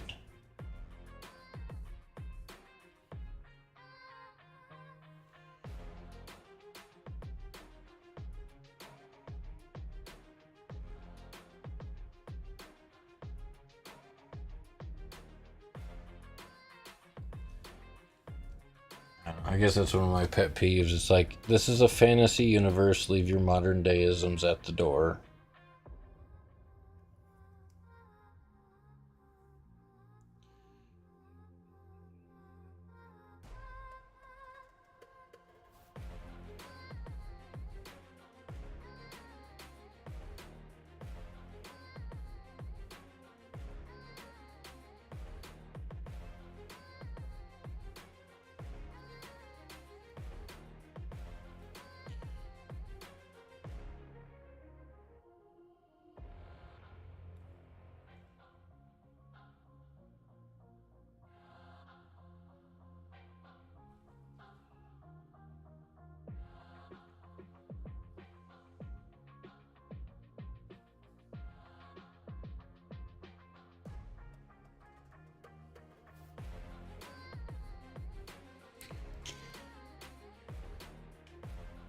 Alright, that's looking way more Templar-y now.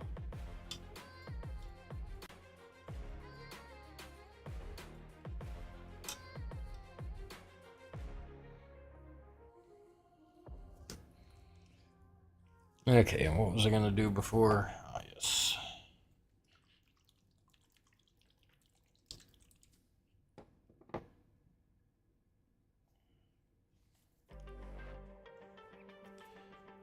Gotta do the little scroll thing. See, that's my biggest hang up, is like, I can't paint tiny enough to do like lettering on the scrolls. Just like, I think the Black Templar would take out that Raven Primarch. The Corvus Corax. Oh, the Raven Primarch's been in the warp and supposedly mutated in some freakish creature. Which, I mean, you know, a loyalist demon Primarch would be kind of cool.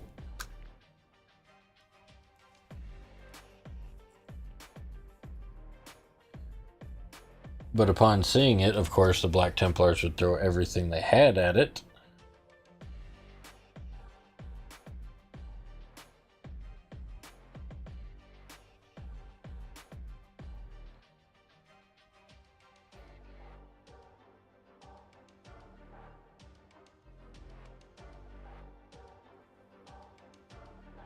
It would take a lot of convincing that for the Black Templars that was actually the Raven's Primarch.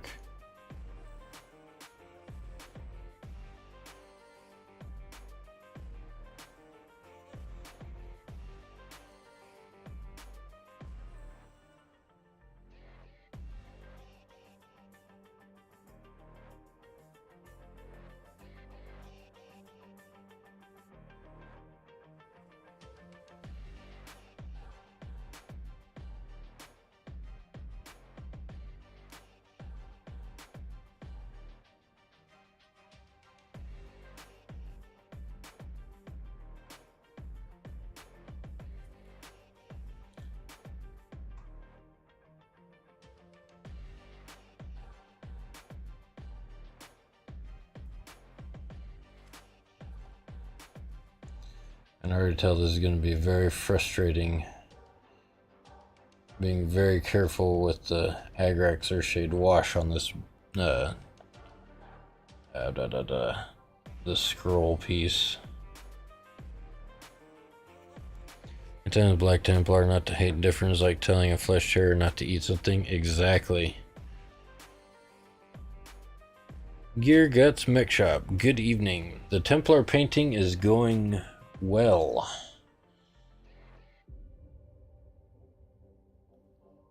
Just trying to get these shoulder pads for the Dreadnought knocked out.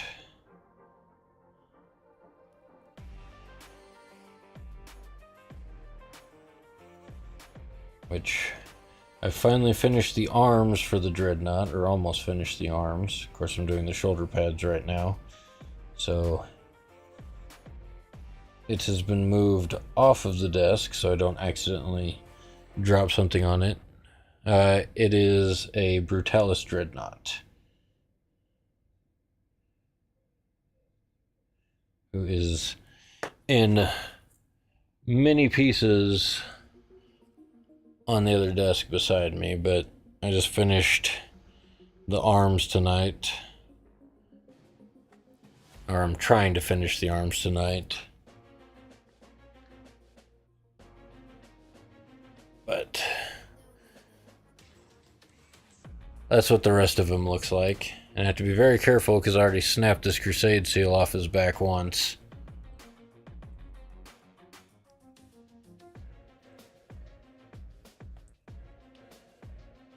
But I'm so close to having him done. I'm trying to get this finished up tonight. Even though I still have the gun up top to paint, I don't think I'm going to actually finish it. But I am going to try and get these shoulder pads done.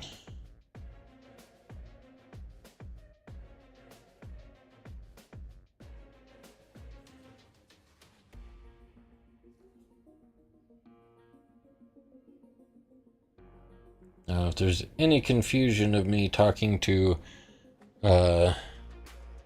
other people that aren't showing up in the chat that you're in, I am live on TikTok, Twitch, and YouTube. Oh, thanks, Hutzler. This guy has I've been painting this Dreadnought for... Between assembly and painting, I think I've got over 40 hours into this Dreadnought.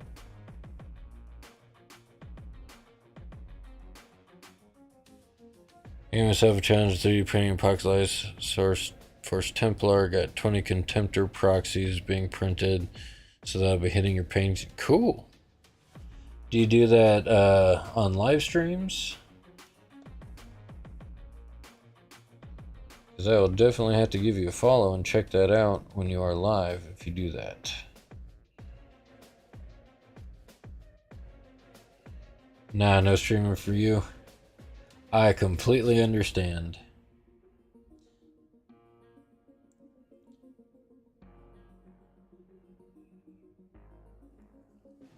I'm just not really doing anything else Tuesday and Thursday nights. Those are my hobby nights. So I'm like, why not? I'll just go live on TikTok, Twitch, and YouTube. Oh, thanks for the follow, Hutzler. I'm sorry if that notification was super loud. That's one of the things I'm trying to figure out how to fix. I'm not actually getting the notifications on Twitch coming through my headset like they're supposed to. Very frustrated with that right now. Yeah, Tuesdays and Thursdays I'm live on TikTok, Twitch, and YouTube painting minis. Monday nights I've got a group, we play D&D. It's a good way to stick to a creative schedule, forces you to be productive if you're going to stream. I've considered it, but I want to get the setup right first. It's not hard to get a setup. My camera up here overhead, that's my cell phone. The camera over here, I was using a cheap Logitech C920 forever. You don't need like super fancy stuff. Just, you know, I use stuff that I had lying around for years. I finally upgraded my face cam to an Insta360 Link 2C. It's not a super expensive camera, but it solved an issue that I had where multiple programs couldn't use my Logitech camera. But this Insta360, Twitch, TikTok, OBS. Oh, thank you, Hutzler. I appreciate it. Yeah, YouTube's kind of my graveyard for my live streams.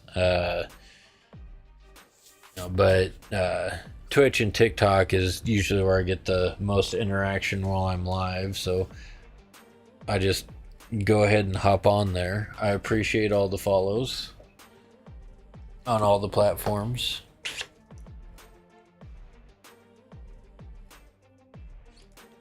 I have to remember to drink water in between sips of my apple juice.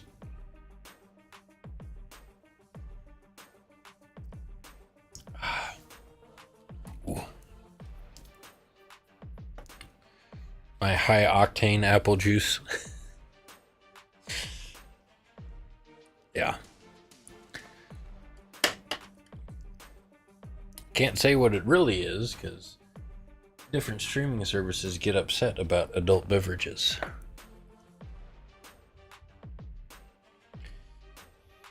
Anyway, yes, barrel-aged apple juice.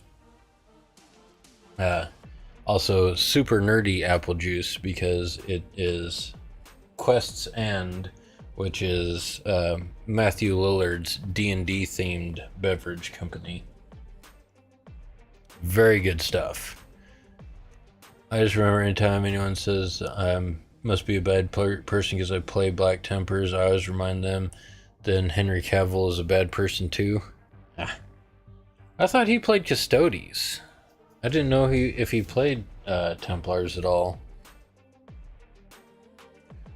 I'm not fully familiar with every army that Cavill plays. But I do know if I ever get to the point where I want to, branch out and do a Custodes army, I'm going to learn how to do the electroplating and the electroplated paint stuff because I think that would be way too cool. Templars and Custodes. See, that's exactly why he has every right to be making the Warhammer TV show. Because he understands all the aspects. I got my Orc Stodes for those guys too. I don't think I've ever seen an Orc Stody. Sounds interesting.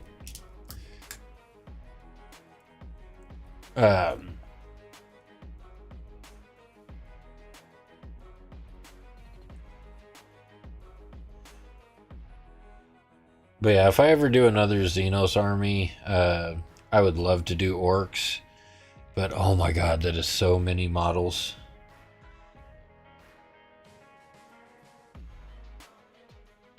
That would be such an absolutely daunting task to me.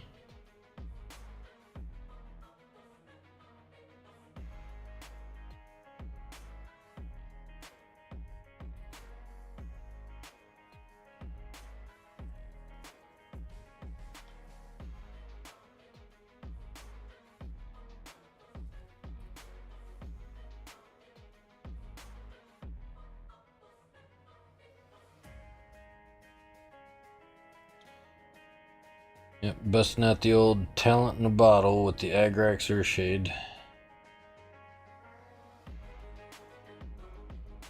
Love washes.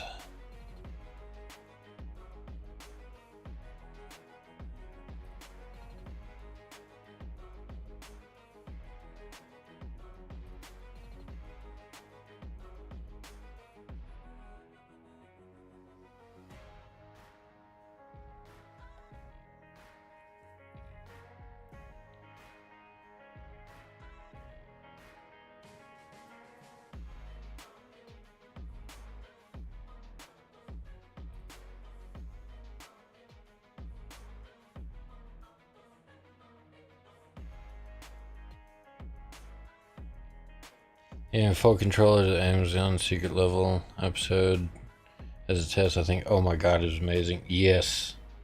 I don't know if he was that involved with the secret level stuff, but that animation, even though it is blueberries, was so good. I need to watch it again. I need to watch all of them again. That Pac-Man episode was messed up, though.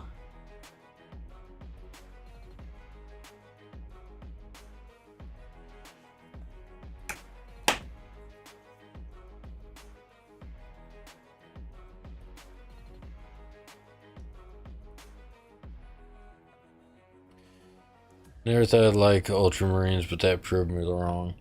Like the way Titus shoulder checks that truck is just like, ugh. That's so badass. Like, I can give credit where credit's due.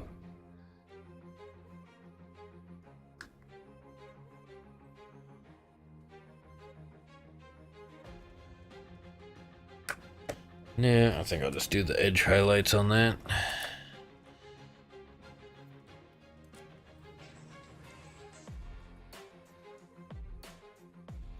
I'm going a little bit thicker on the... Ooh, that is some nasty looking paint in there. That needs shook up.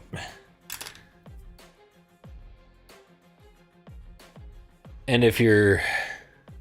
For me, it's how they slaughter heretics like bugs on the windshield.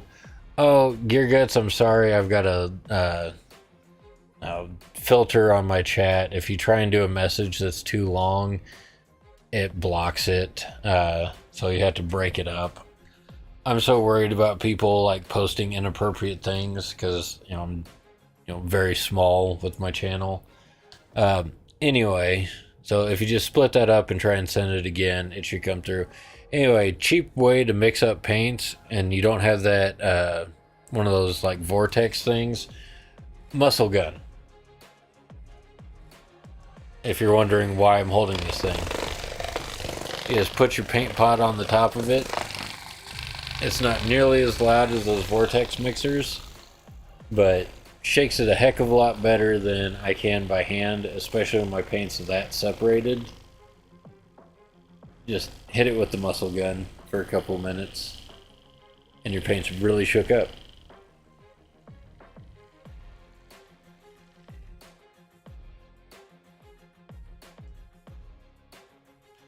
So, little painting hack. And see, look how nicely that's mixed now. Didn't take any time at all.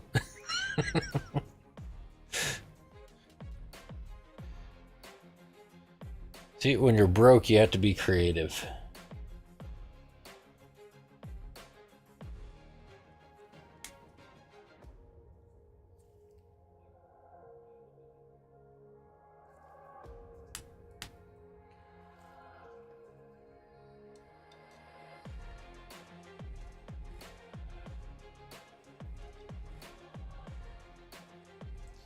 Yeah, that's why I don't have things like use a paint shaker to make butter.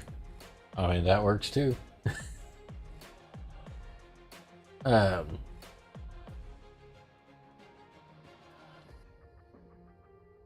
yeah, when you have limited funds to spend on stuff, you come up with creative ways to do things.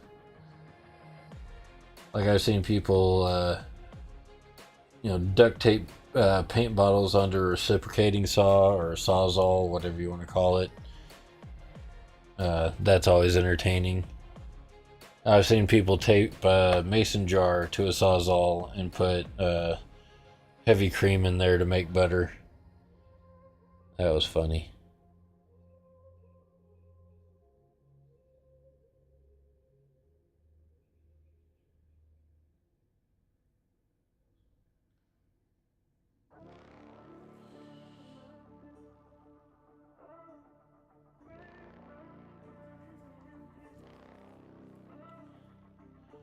But there are always creative and alternative ways to do things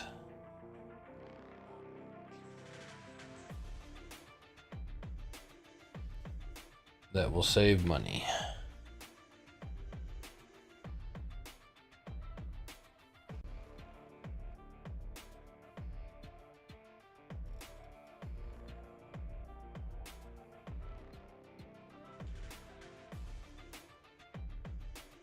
I'm gonna have to do a very light coat of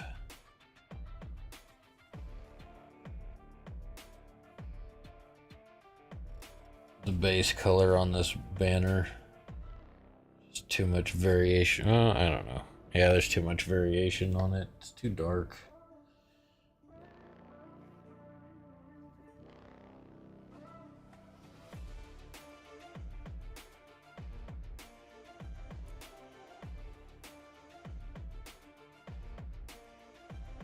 But that's all part of painting your minis and figuring that stuff out as you go.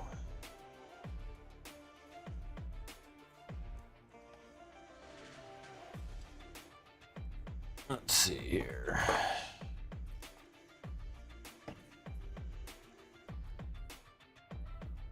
Just a little bit of this. Some Ushati bone. Make sure we get it real thin. It's already pretty thin because it's an air paint.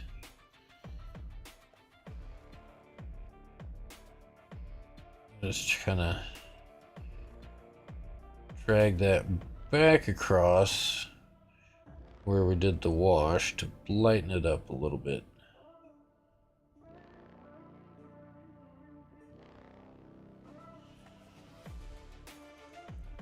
Much better. And still retain some of that staining. Gotta take off, make dinner for the kids and wife. You have a good one. Well, thanks for coming in and watching for a while. I always appreciate it. Like I said, I'm live Tuesdays and Thursday nights on Twitch, TikTok, and YouTube, painting minis or playing video games.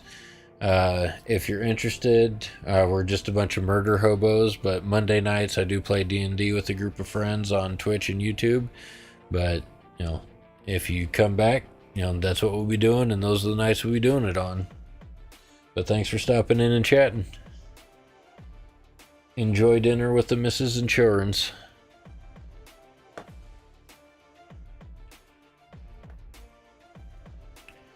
Alright, let's put this away real quick because I need to grab the Nuln oil and slap some on the skull in the middle of the emblem.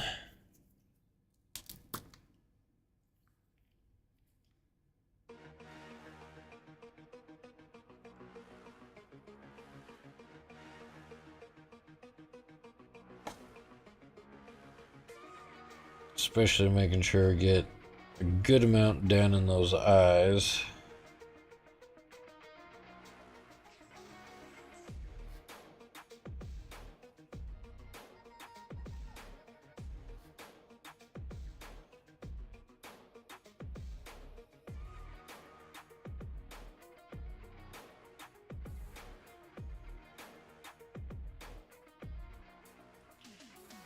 There we go.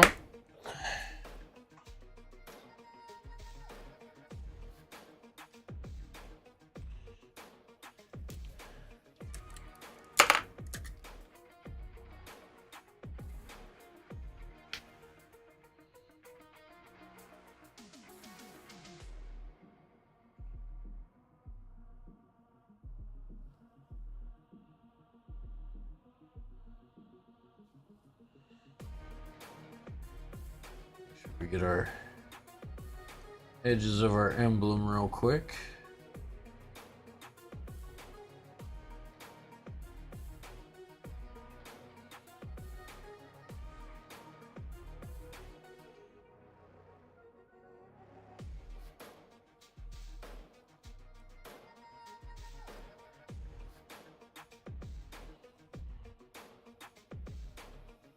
Come on, paint. Cooperate. Work with me. Where's my Dawnstone at? So frustrating when the paint does not flow properly. I need such a tiny amount to do what I'm doing.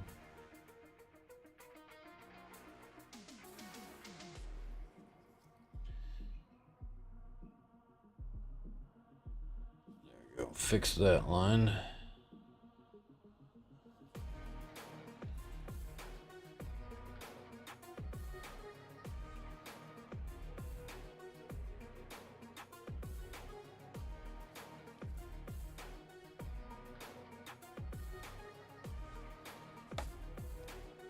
Much better.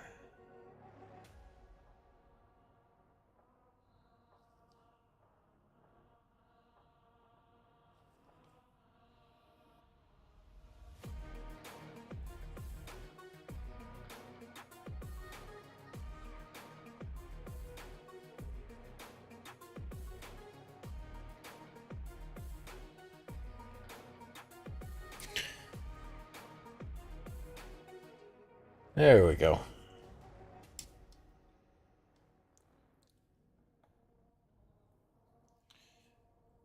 Alright, now for the fun part. I have to very carefully paint these chains that I added on the bottom here. Get them blacked out. So we're going to use a slightly larger brush.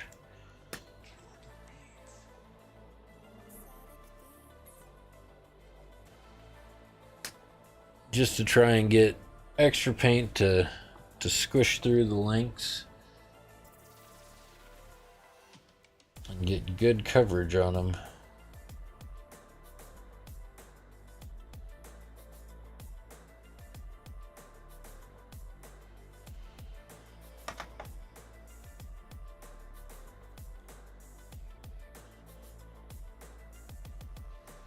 It'd probably be much easier spraying it, but I've already done all sorts of extra work on this, so that's not really an option.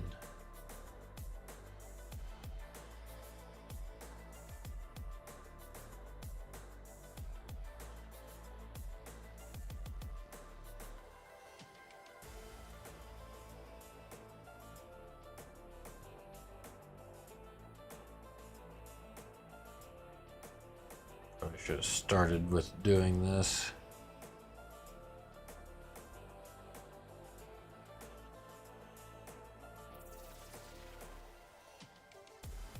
Okay, what's going on here?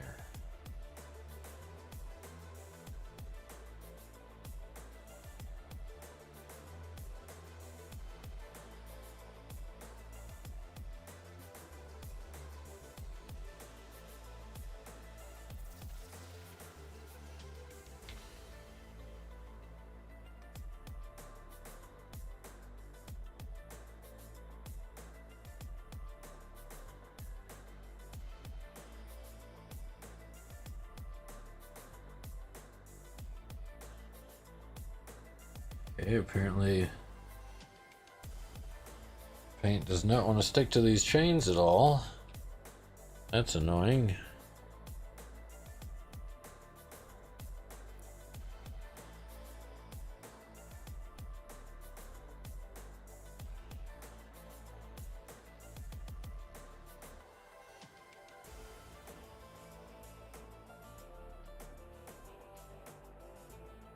Have to be very careful not to get paint anywhere on the shoulder pad that I don't want it.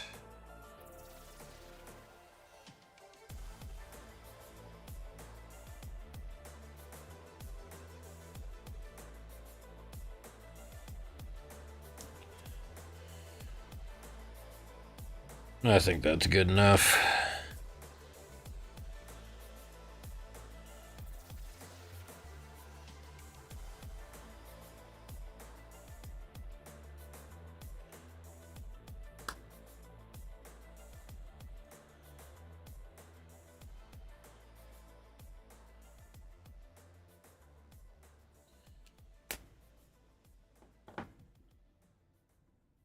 And normally I don't like having to paint this sloppy when I'm doing something, but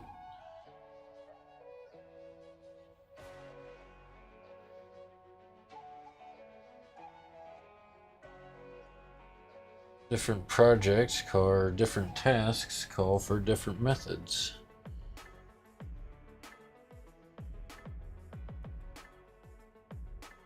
That was always a concern I had when I decided I was going to add the chains to it.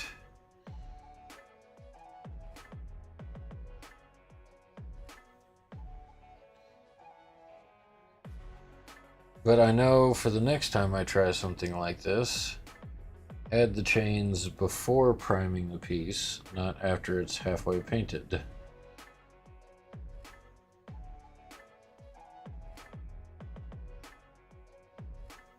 Now you can't see what I'm doing, but try and move it back to where you can.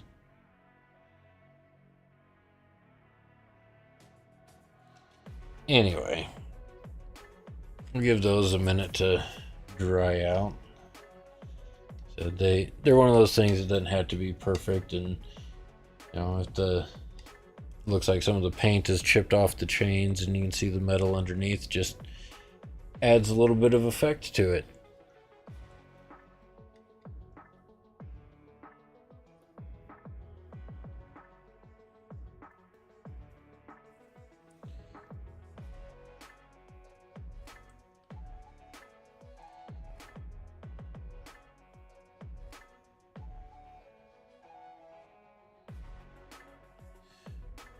But I do need to get this big blob of baking powder covered up.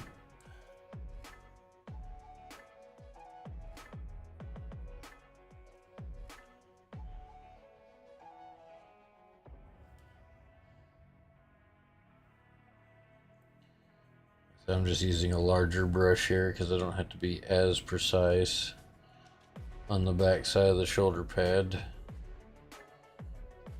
Just trying to get it blacked out again.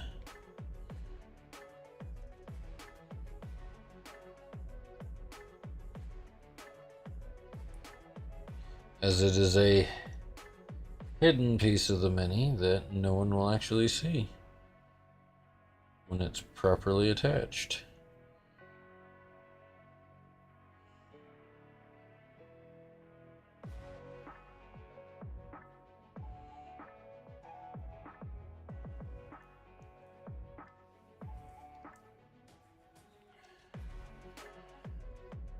Oh, how are we doing on time? 9:32.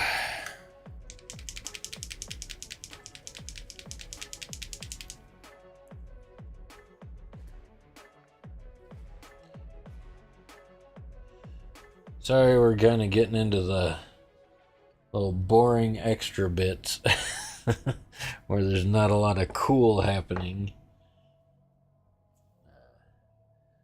But it's one of those things that just is a part of painting minis.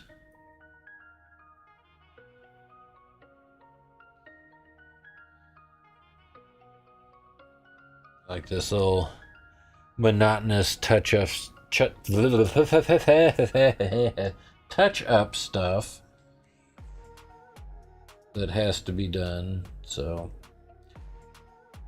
we're just trying to get it knocked out real quick. Like I said, back here it doesn't have to look pretty, because all of this will be hidden.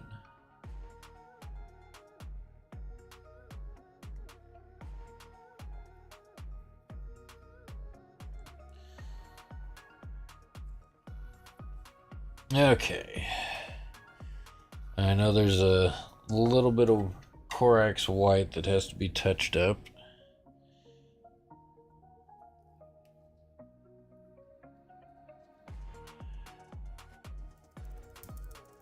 So I gotta shake this thing to get the links loose again.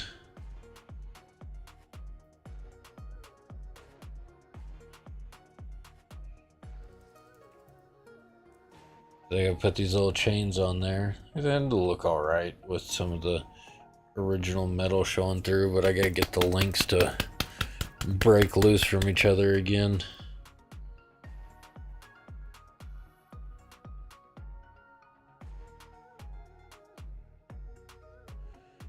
So everything's hanging nice.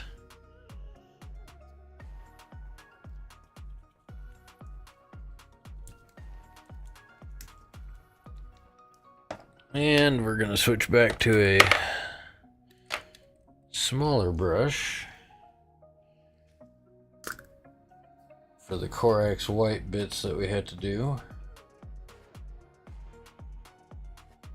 So we're just doing quick little touch-ups around the shoulder pad right now.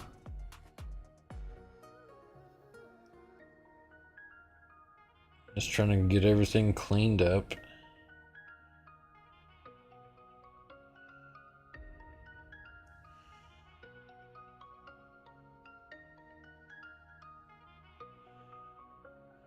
And some of these might take a a second coat to finish up. But I noticed when I was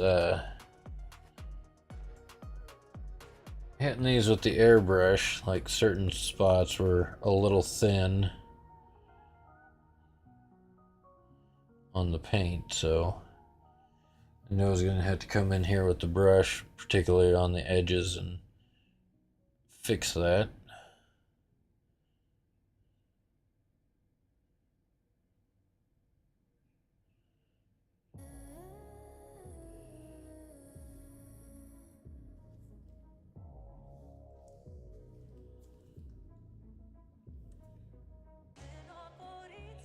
Say particularly on the top and bottom edges. It was hard to hold it and spray it at the same time,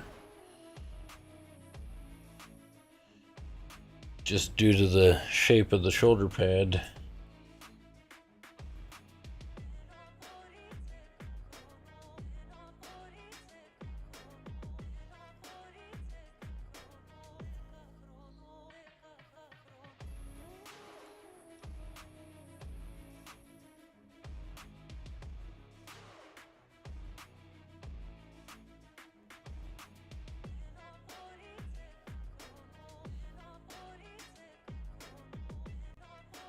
Yeah, I'll have to do like a special little extra session, hopefully on Saturday, to get that top mounted gun painted, because we're not gonna make it through that tonight, I can tell, because we're already at 9:37 and we're gonna be wrapping this up at 10.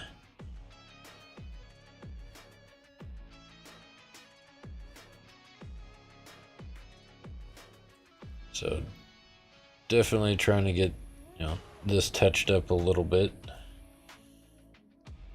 before the end of the stream, and hopefully get our edge highlights done on the shoulder pads.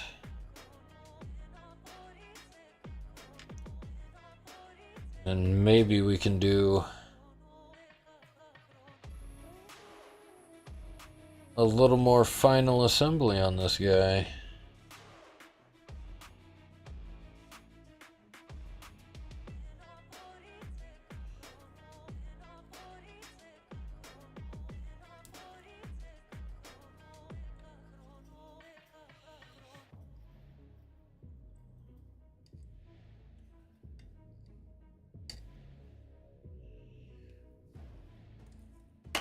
Alright, so the white sections are going to be super easy because I just do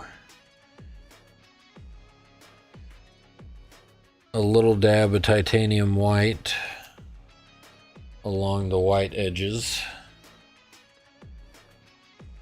Oh. Sorry, I've been like scrunched over my desk too long.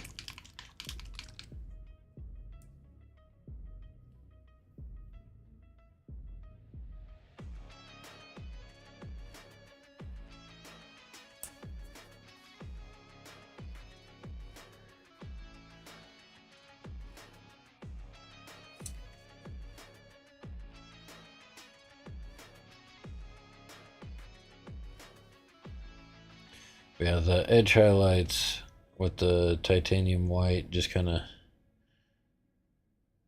bring out a little bit more detail for the Corax white sections. So I won't do like multiple rounds of edge highlighting like I do on the black.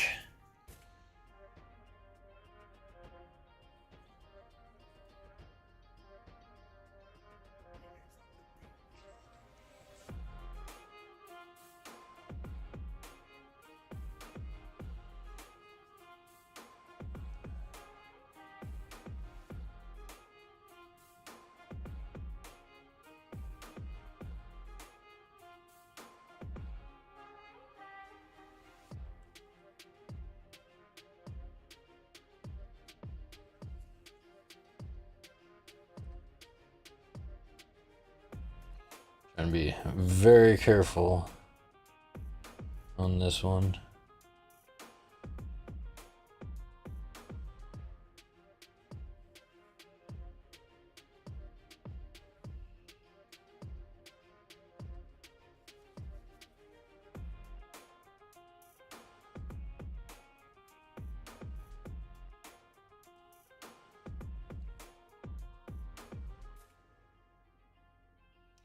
But with like monotone colors, that you have to do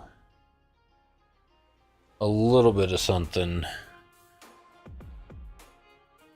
to bring out some extra details.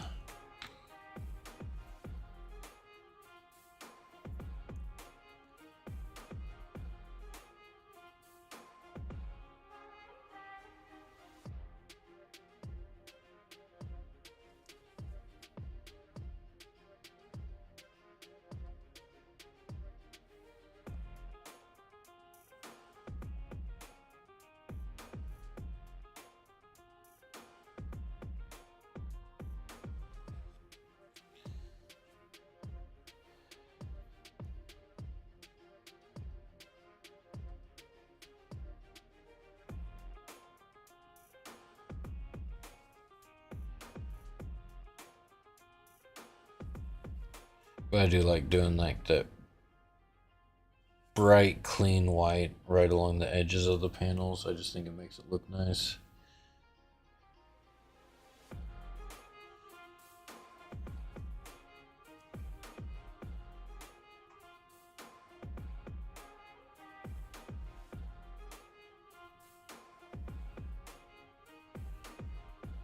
Almost there.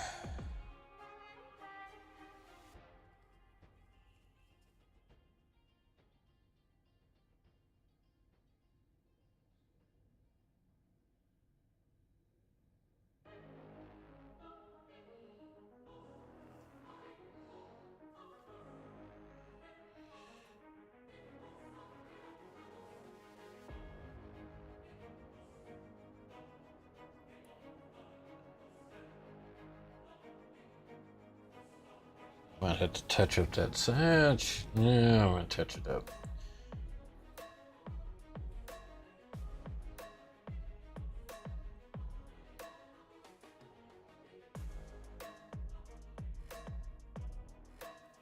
That one side just looks a little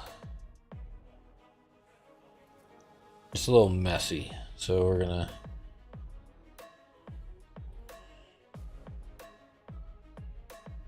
and that's not dust either. That's paint.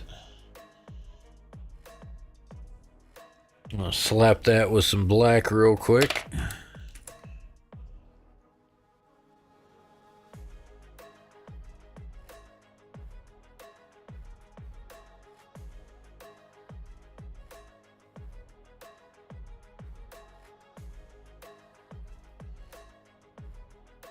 I can tell that that's overspray from the airbrush when I did the white on the outside of the shoulder pads.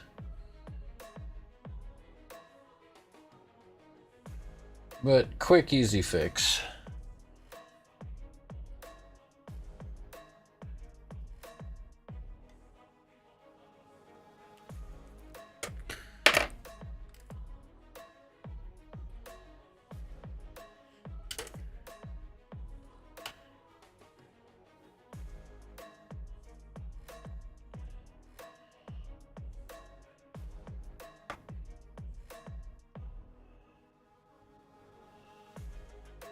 Alright, where did my Dark Reaper go?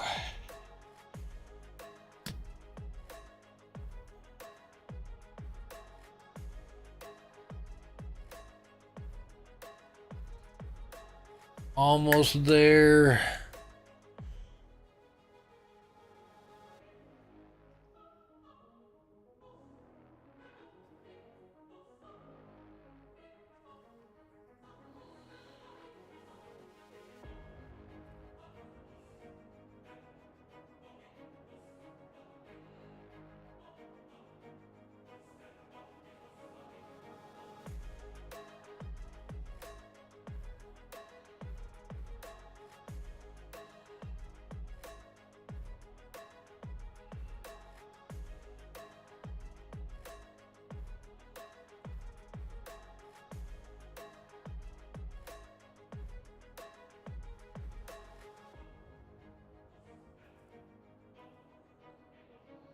So we're just trying to knock out these Last couple of edge highlights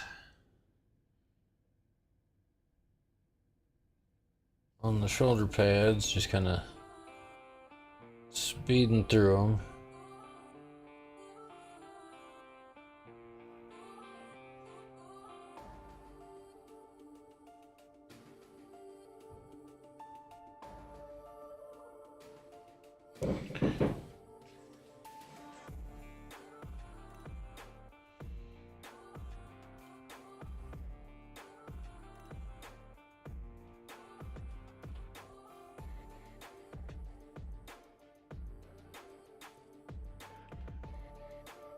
Oh, look at that. Somebody on Twitch that wants banned. If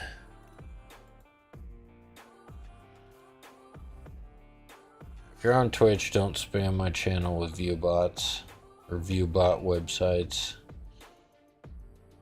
You get banned. Good day, sir. Good day.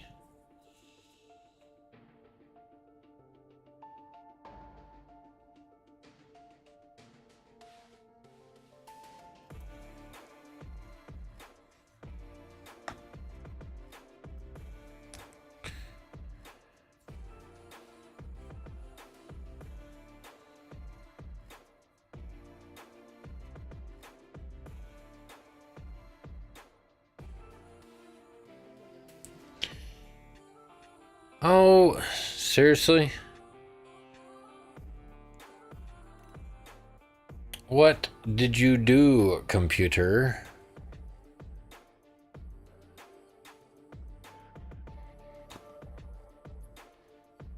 Is that just on TikTok that I lost my overhead camera? Nope, it's everywhere. Really? What happened?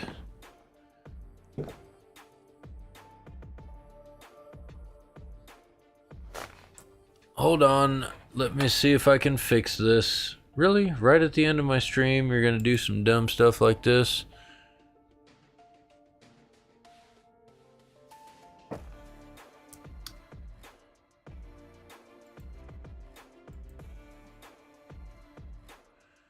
Well, unfortunately, my overhead camera has decided it doesn't want to connect anymore.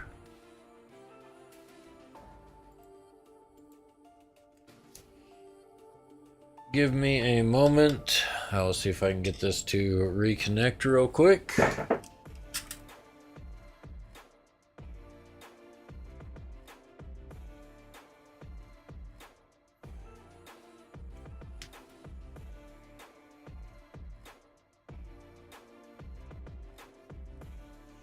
Don't understand what is going on. Connect, please.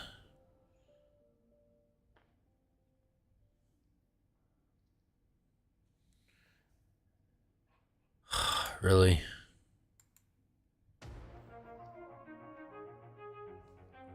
I try this again.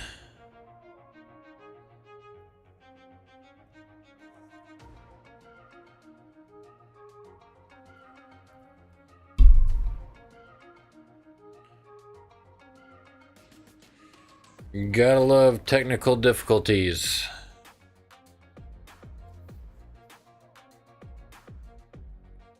Is it going? Yes, no, maybe?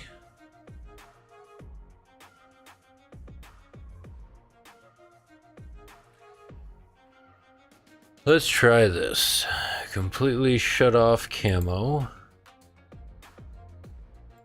Go away notification.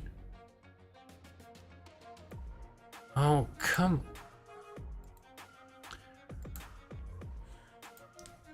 I'm in live studio. Quit. Really? Hey, camo is not in the bar, so I am so sorry that we're dealing with this right now.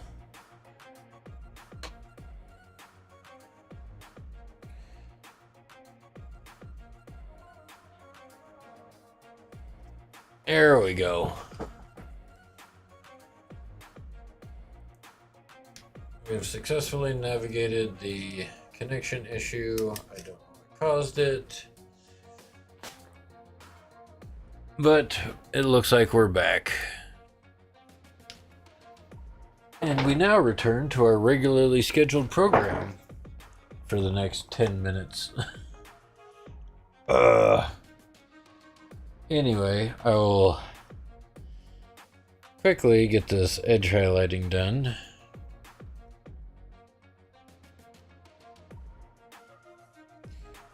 And then slap this thing back together.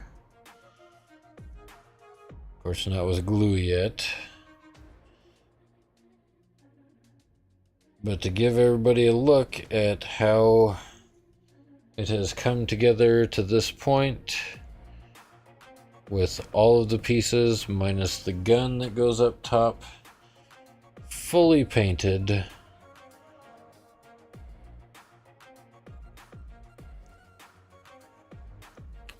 Almost entirely ready for the tabletop.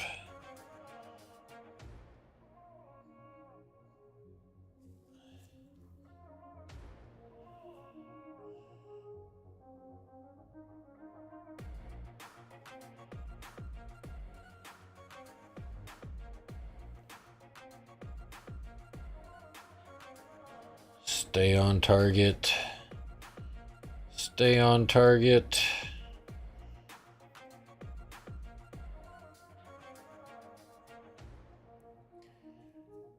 Ah, so frustrating. It's having such a good stream tonight, too.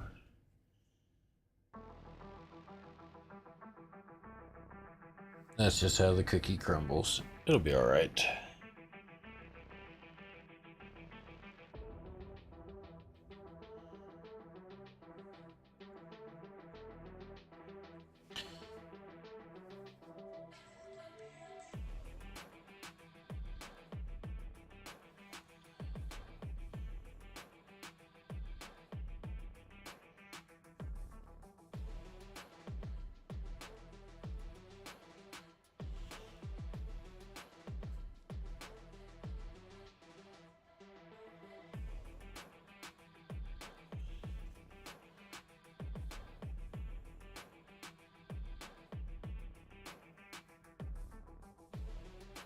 There's too much paint on my brush. Really? Does that knock stuff over on my desk?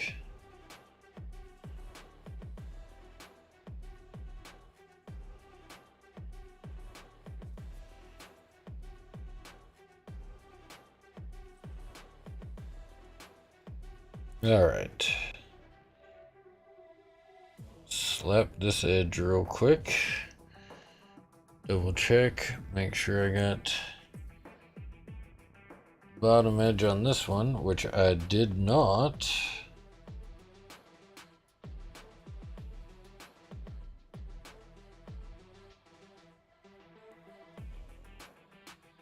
Okay. There's that. One more color. Well, two more colors, because I got to do all the rivets. Why did I drop that there? That does not go there. Alright, Nuln Oil, you go back up there. Dawnstone.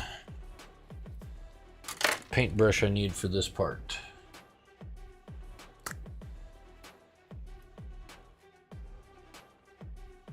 Paint on the palette.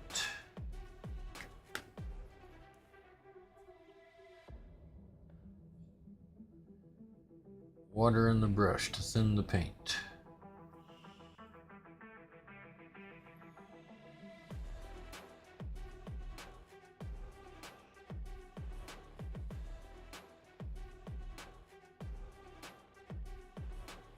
Very careful edge highlights.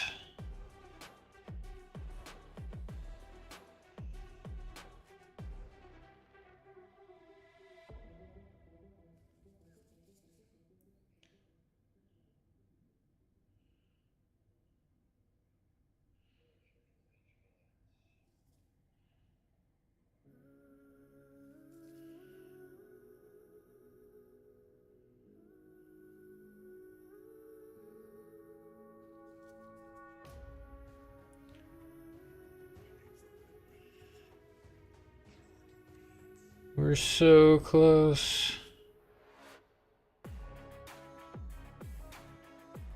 Now I'm starting to go cross-eyed because I've been looking at tiny miniatures for 3 hours.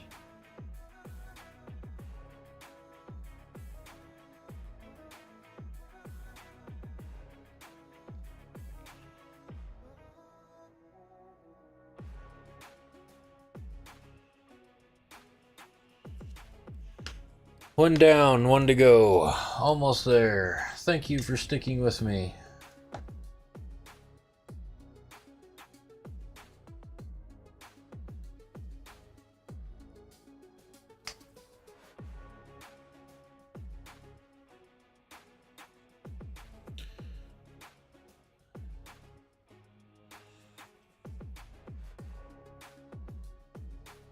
Fortunately, when we get to like this level of edge highlight, it goes fairly quickly.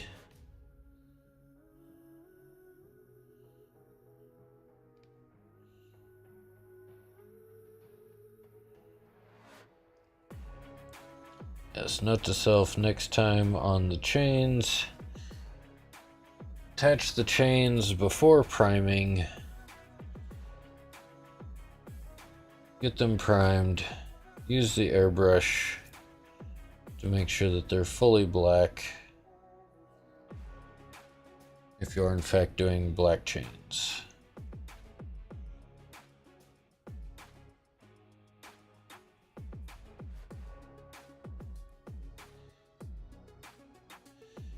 Every new model that you do is a new learning experience.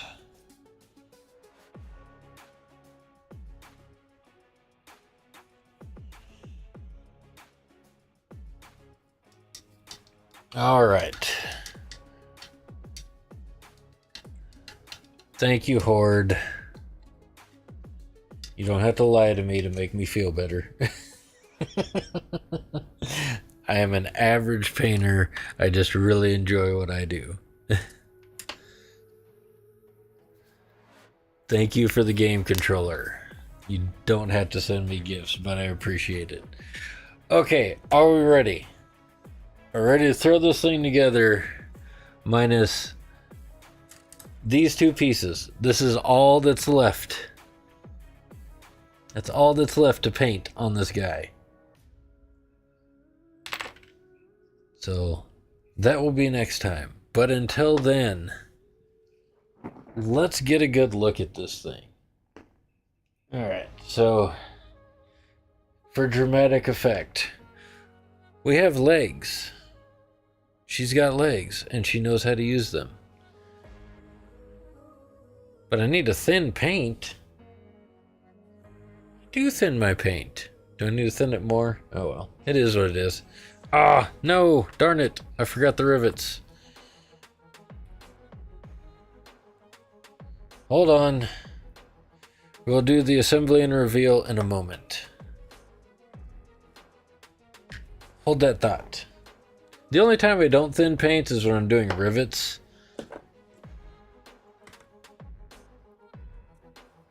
Okay. Where is my metallic brush? Here we go. I have, was that 8 dots on each shoulder pad left to do. Yes, this is the only time I don't thin paint, is when I'm doing this, because I need a good solid blob to drop on each rivet.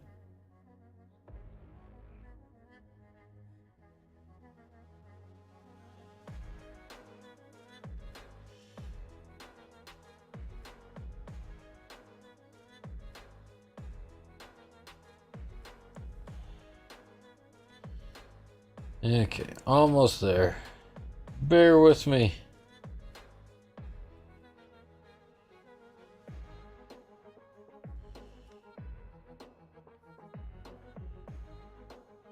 I need to figure out what decals I'm going to put on this thing too.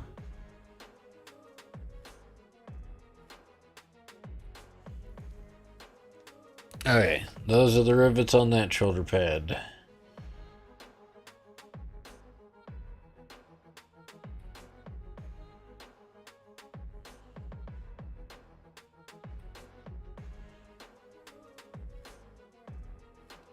These are the rivets on this shoulder pad. 4 more to go. We're almost there.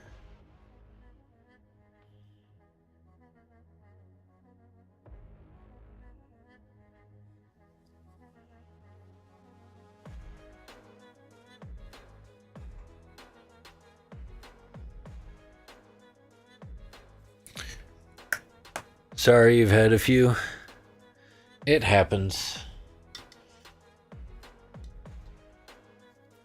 I mean, I got myself some, really nice apple juice, and I haven't finished mine yet. And you're jumping around? Oh, that's high quality apple juice. Oh, it's so good.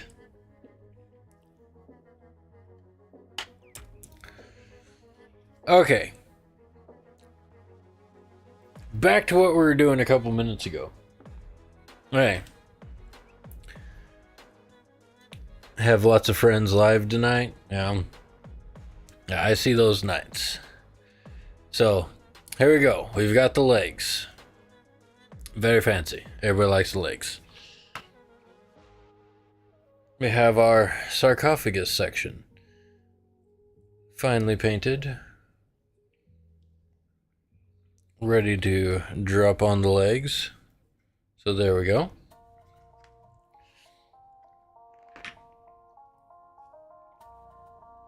We have our first arm to put together.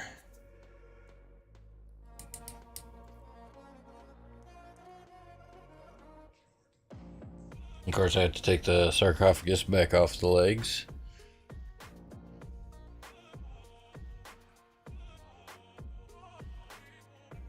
Alright. So, arm up a little bit. There you go. Make sure we've got a nice good pose on that.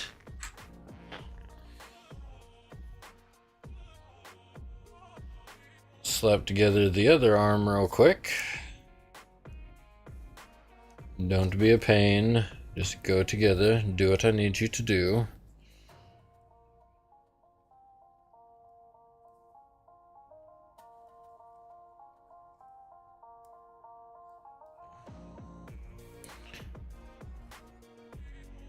Shoulder pad number 1.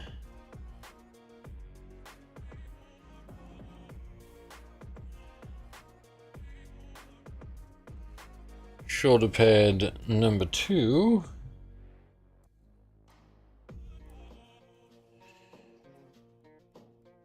And here we go. Yes, the chains were a bit problematic, but we got them on there. There we go.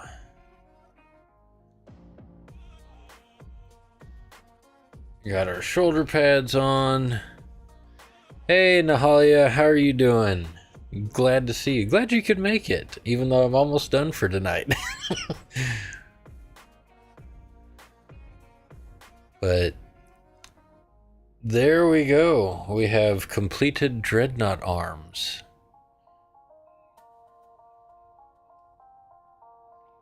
So I have, this guy is in multiple pieces. No worries, Cronenbed, just chilling. Well, that's the way to be right now. Late at night, just relaxing at the end of the day.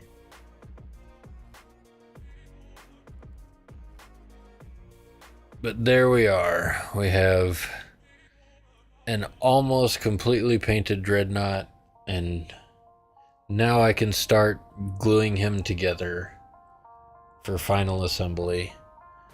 I'm very happy with how this has turned out.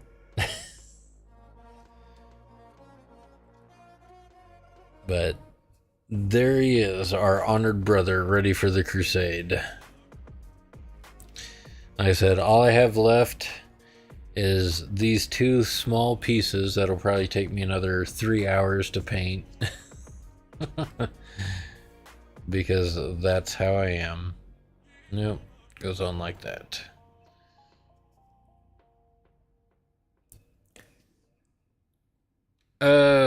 On the bait, I'm probably just gonna add some grass to it, so he matches Oh, not that one. I'm not finished with his base. Where's the one I have a finished base on? Yeah, just add some grass like this, some tufts, and that's what I'll do on the base. Thank you, Nahalia. This has been a very long project. So I'm very excited to finally be wrapping it up and getting on to the next thing. Let's see if I can come here. Not break the seal off his back again. Really? You're not going to open today? There we go.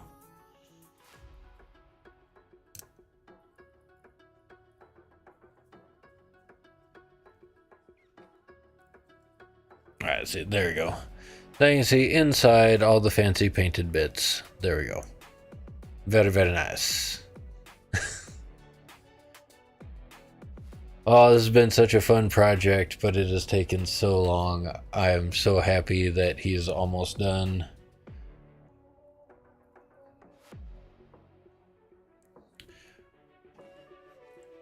Oh. Take off the old man glasses. Now I can't see. Oh, there's so much detail on these minis. It's just deciding whether or not you want to paint it. But yeah.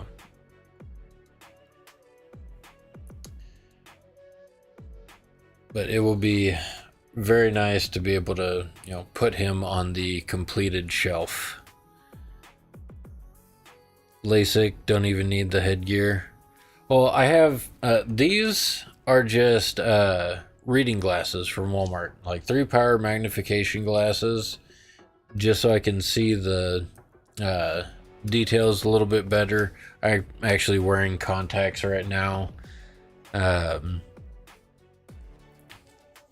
Like there will be nights I'll be wearing my actual glasses, and then I'll have 2 sets of glasses on, my regular glasses and these.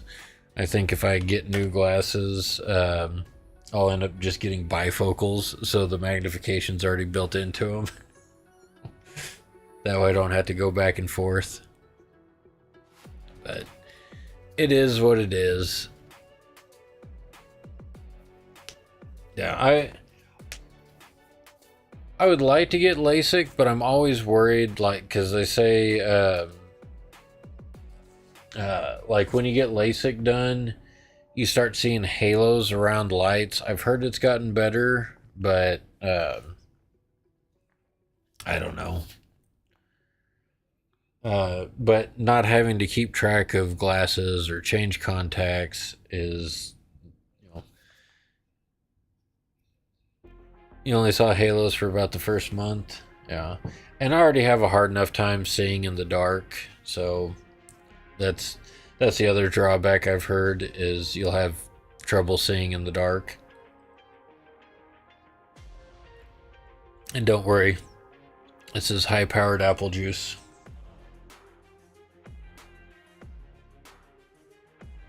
Oh, being able to see better in the dark would be amazing.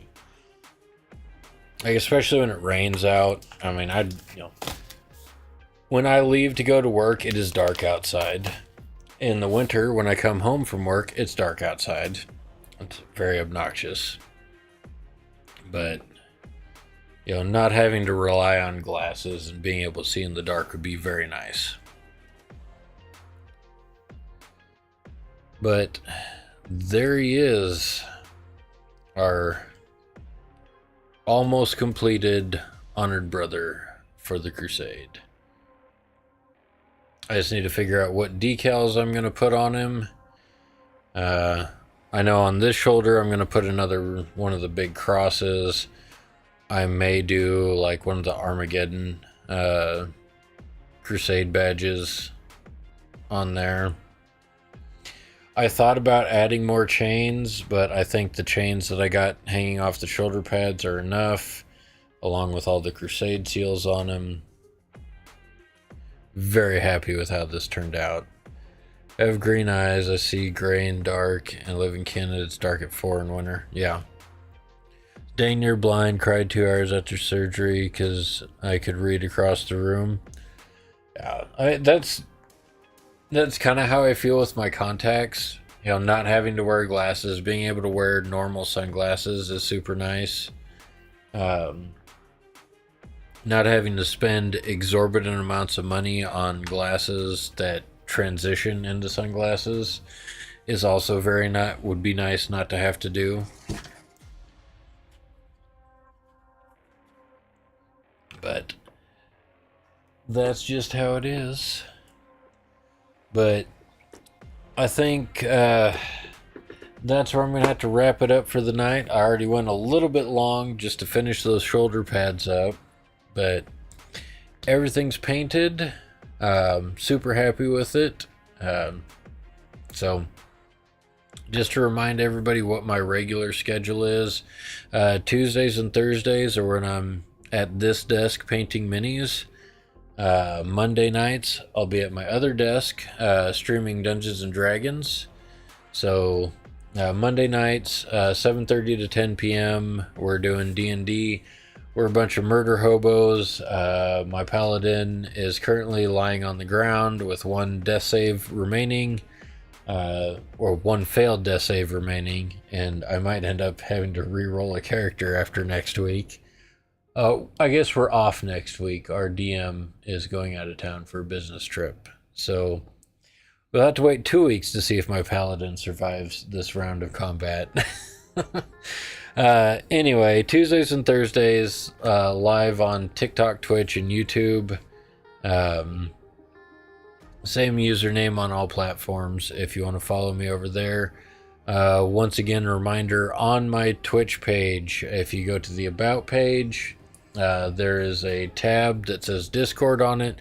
That is a permanent link to my Discord server if you want to share what you've been working on, or you know, whatever you're working on, models that you're super proud of, you want to throw it on there. Discord's open to anybody who wants to go over there. Thank you everyone for coming by. Thank you for the gifts, Nahalia. I'm sorry I miss those all the time. Thank you, Horde, for the gifts. You guys are awesome. Thank you for coming in. And I might be live this weekend a little bit, trying to finish up the last few things on this guy. If not, I will see you all next week. Thank you so much for coming in, and we will see you next time.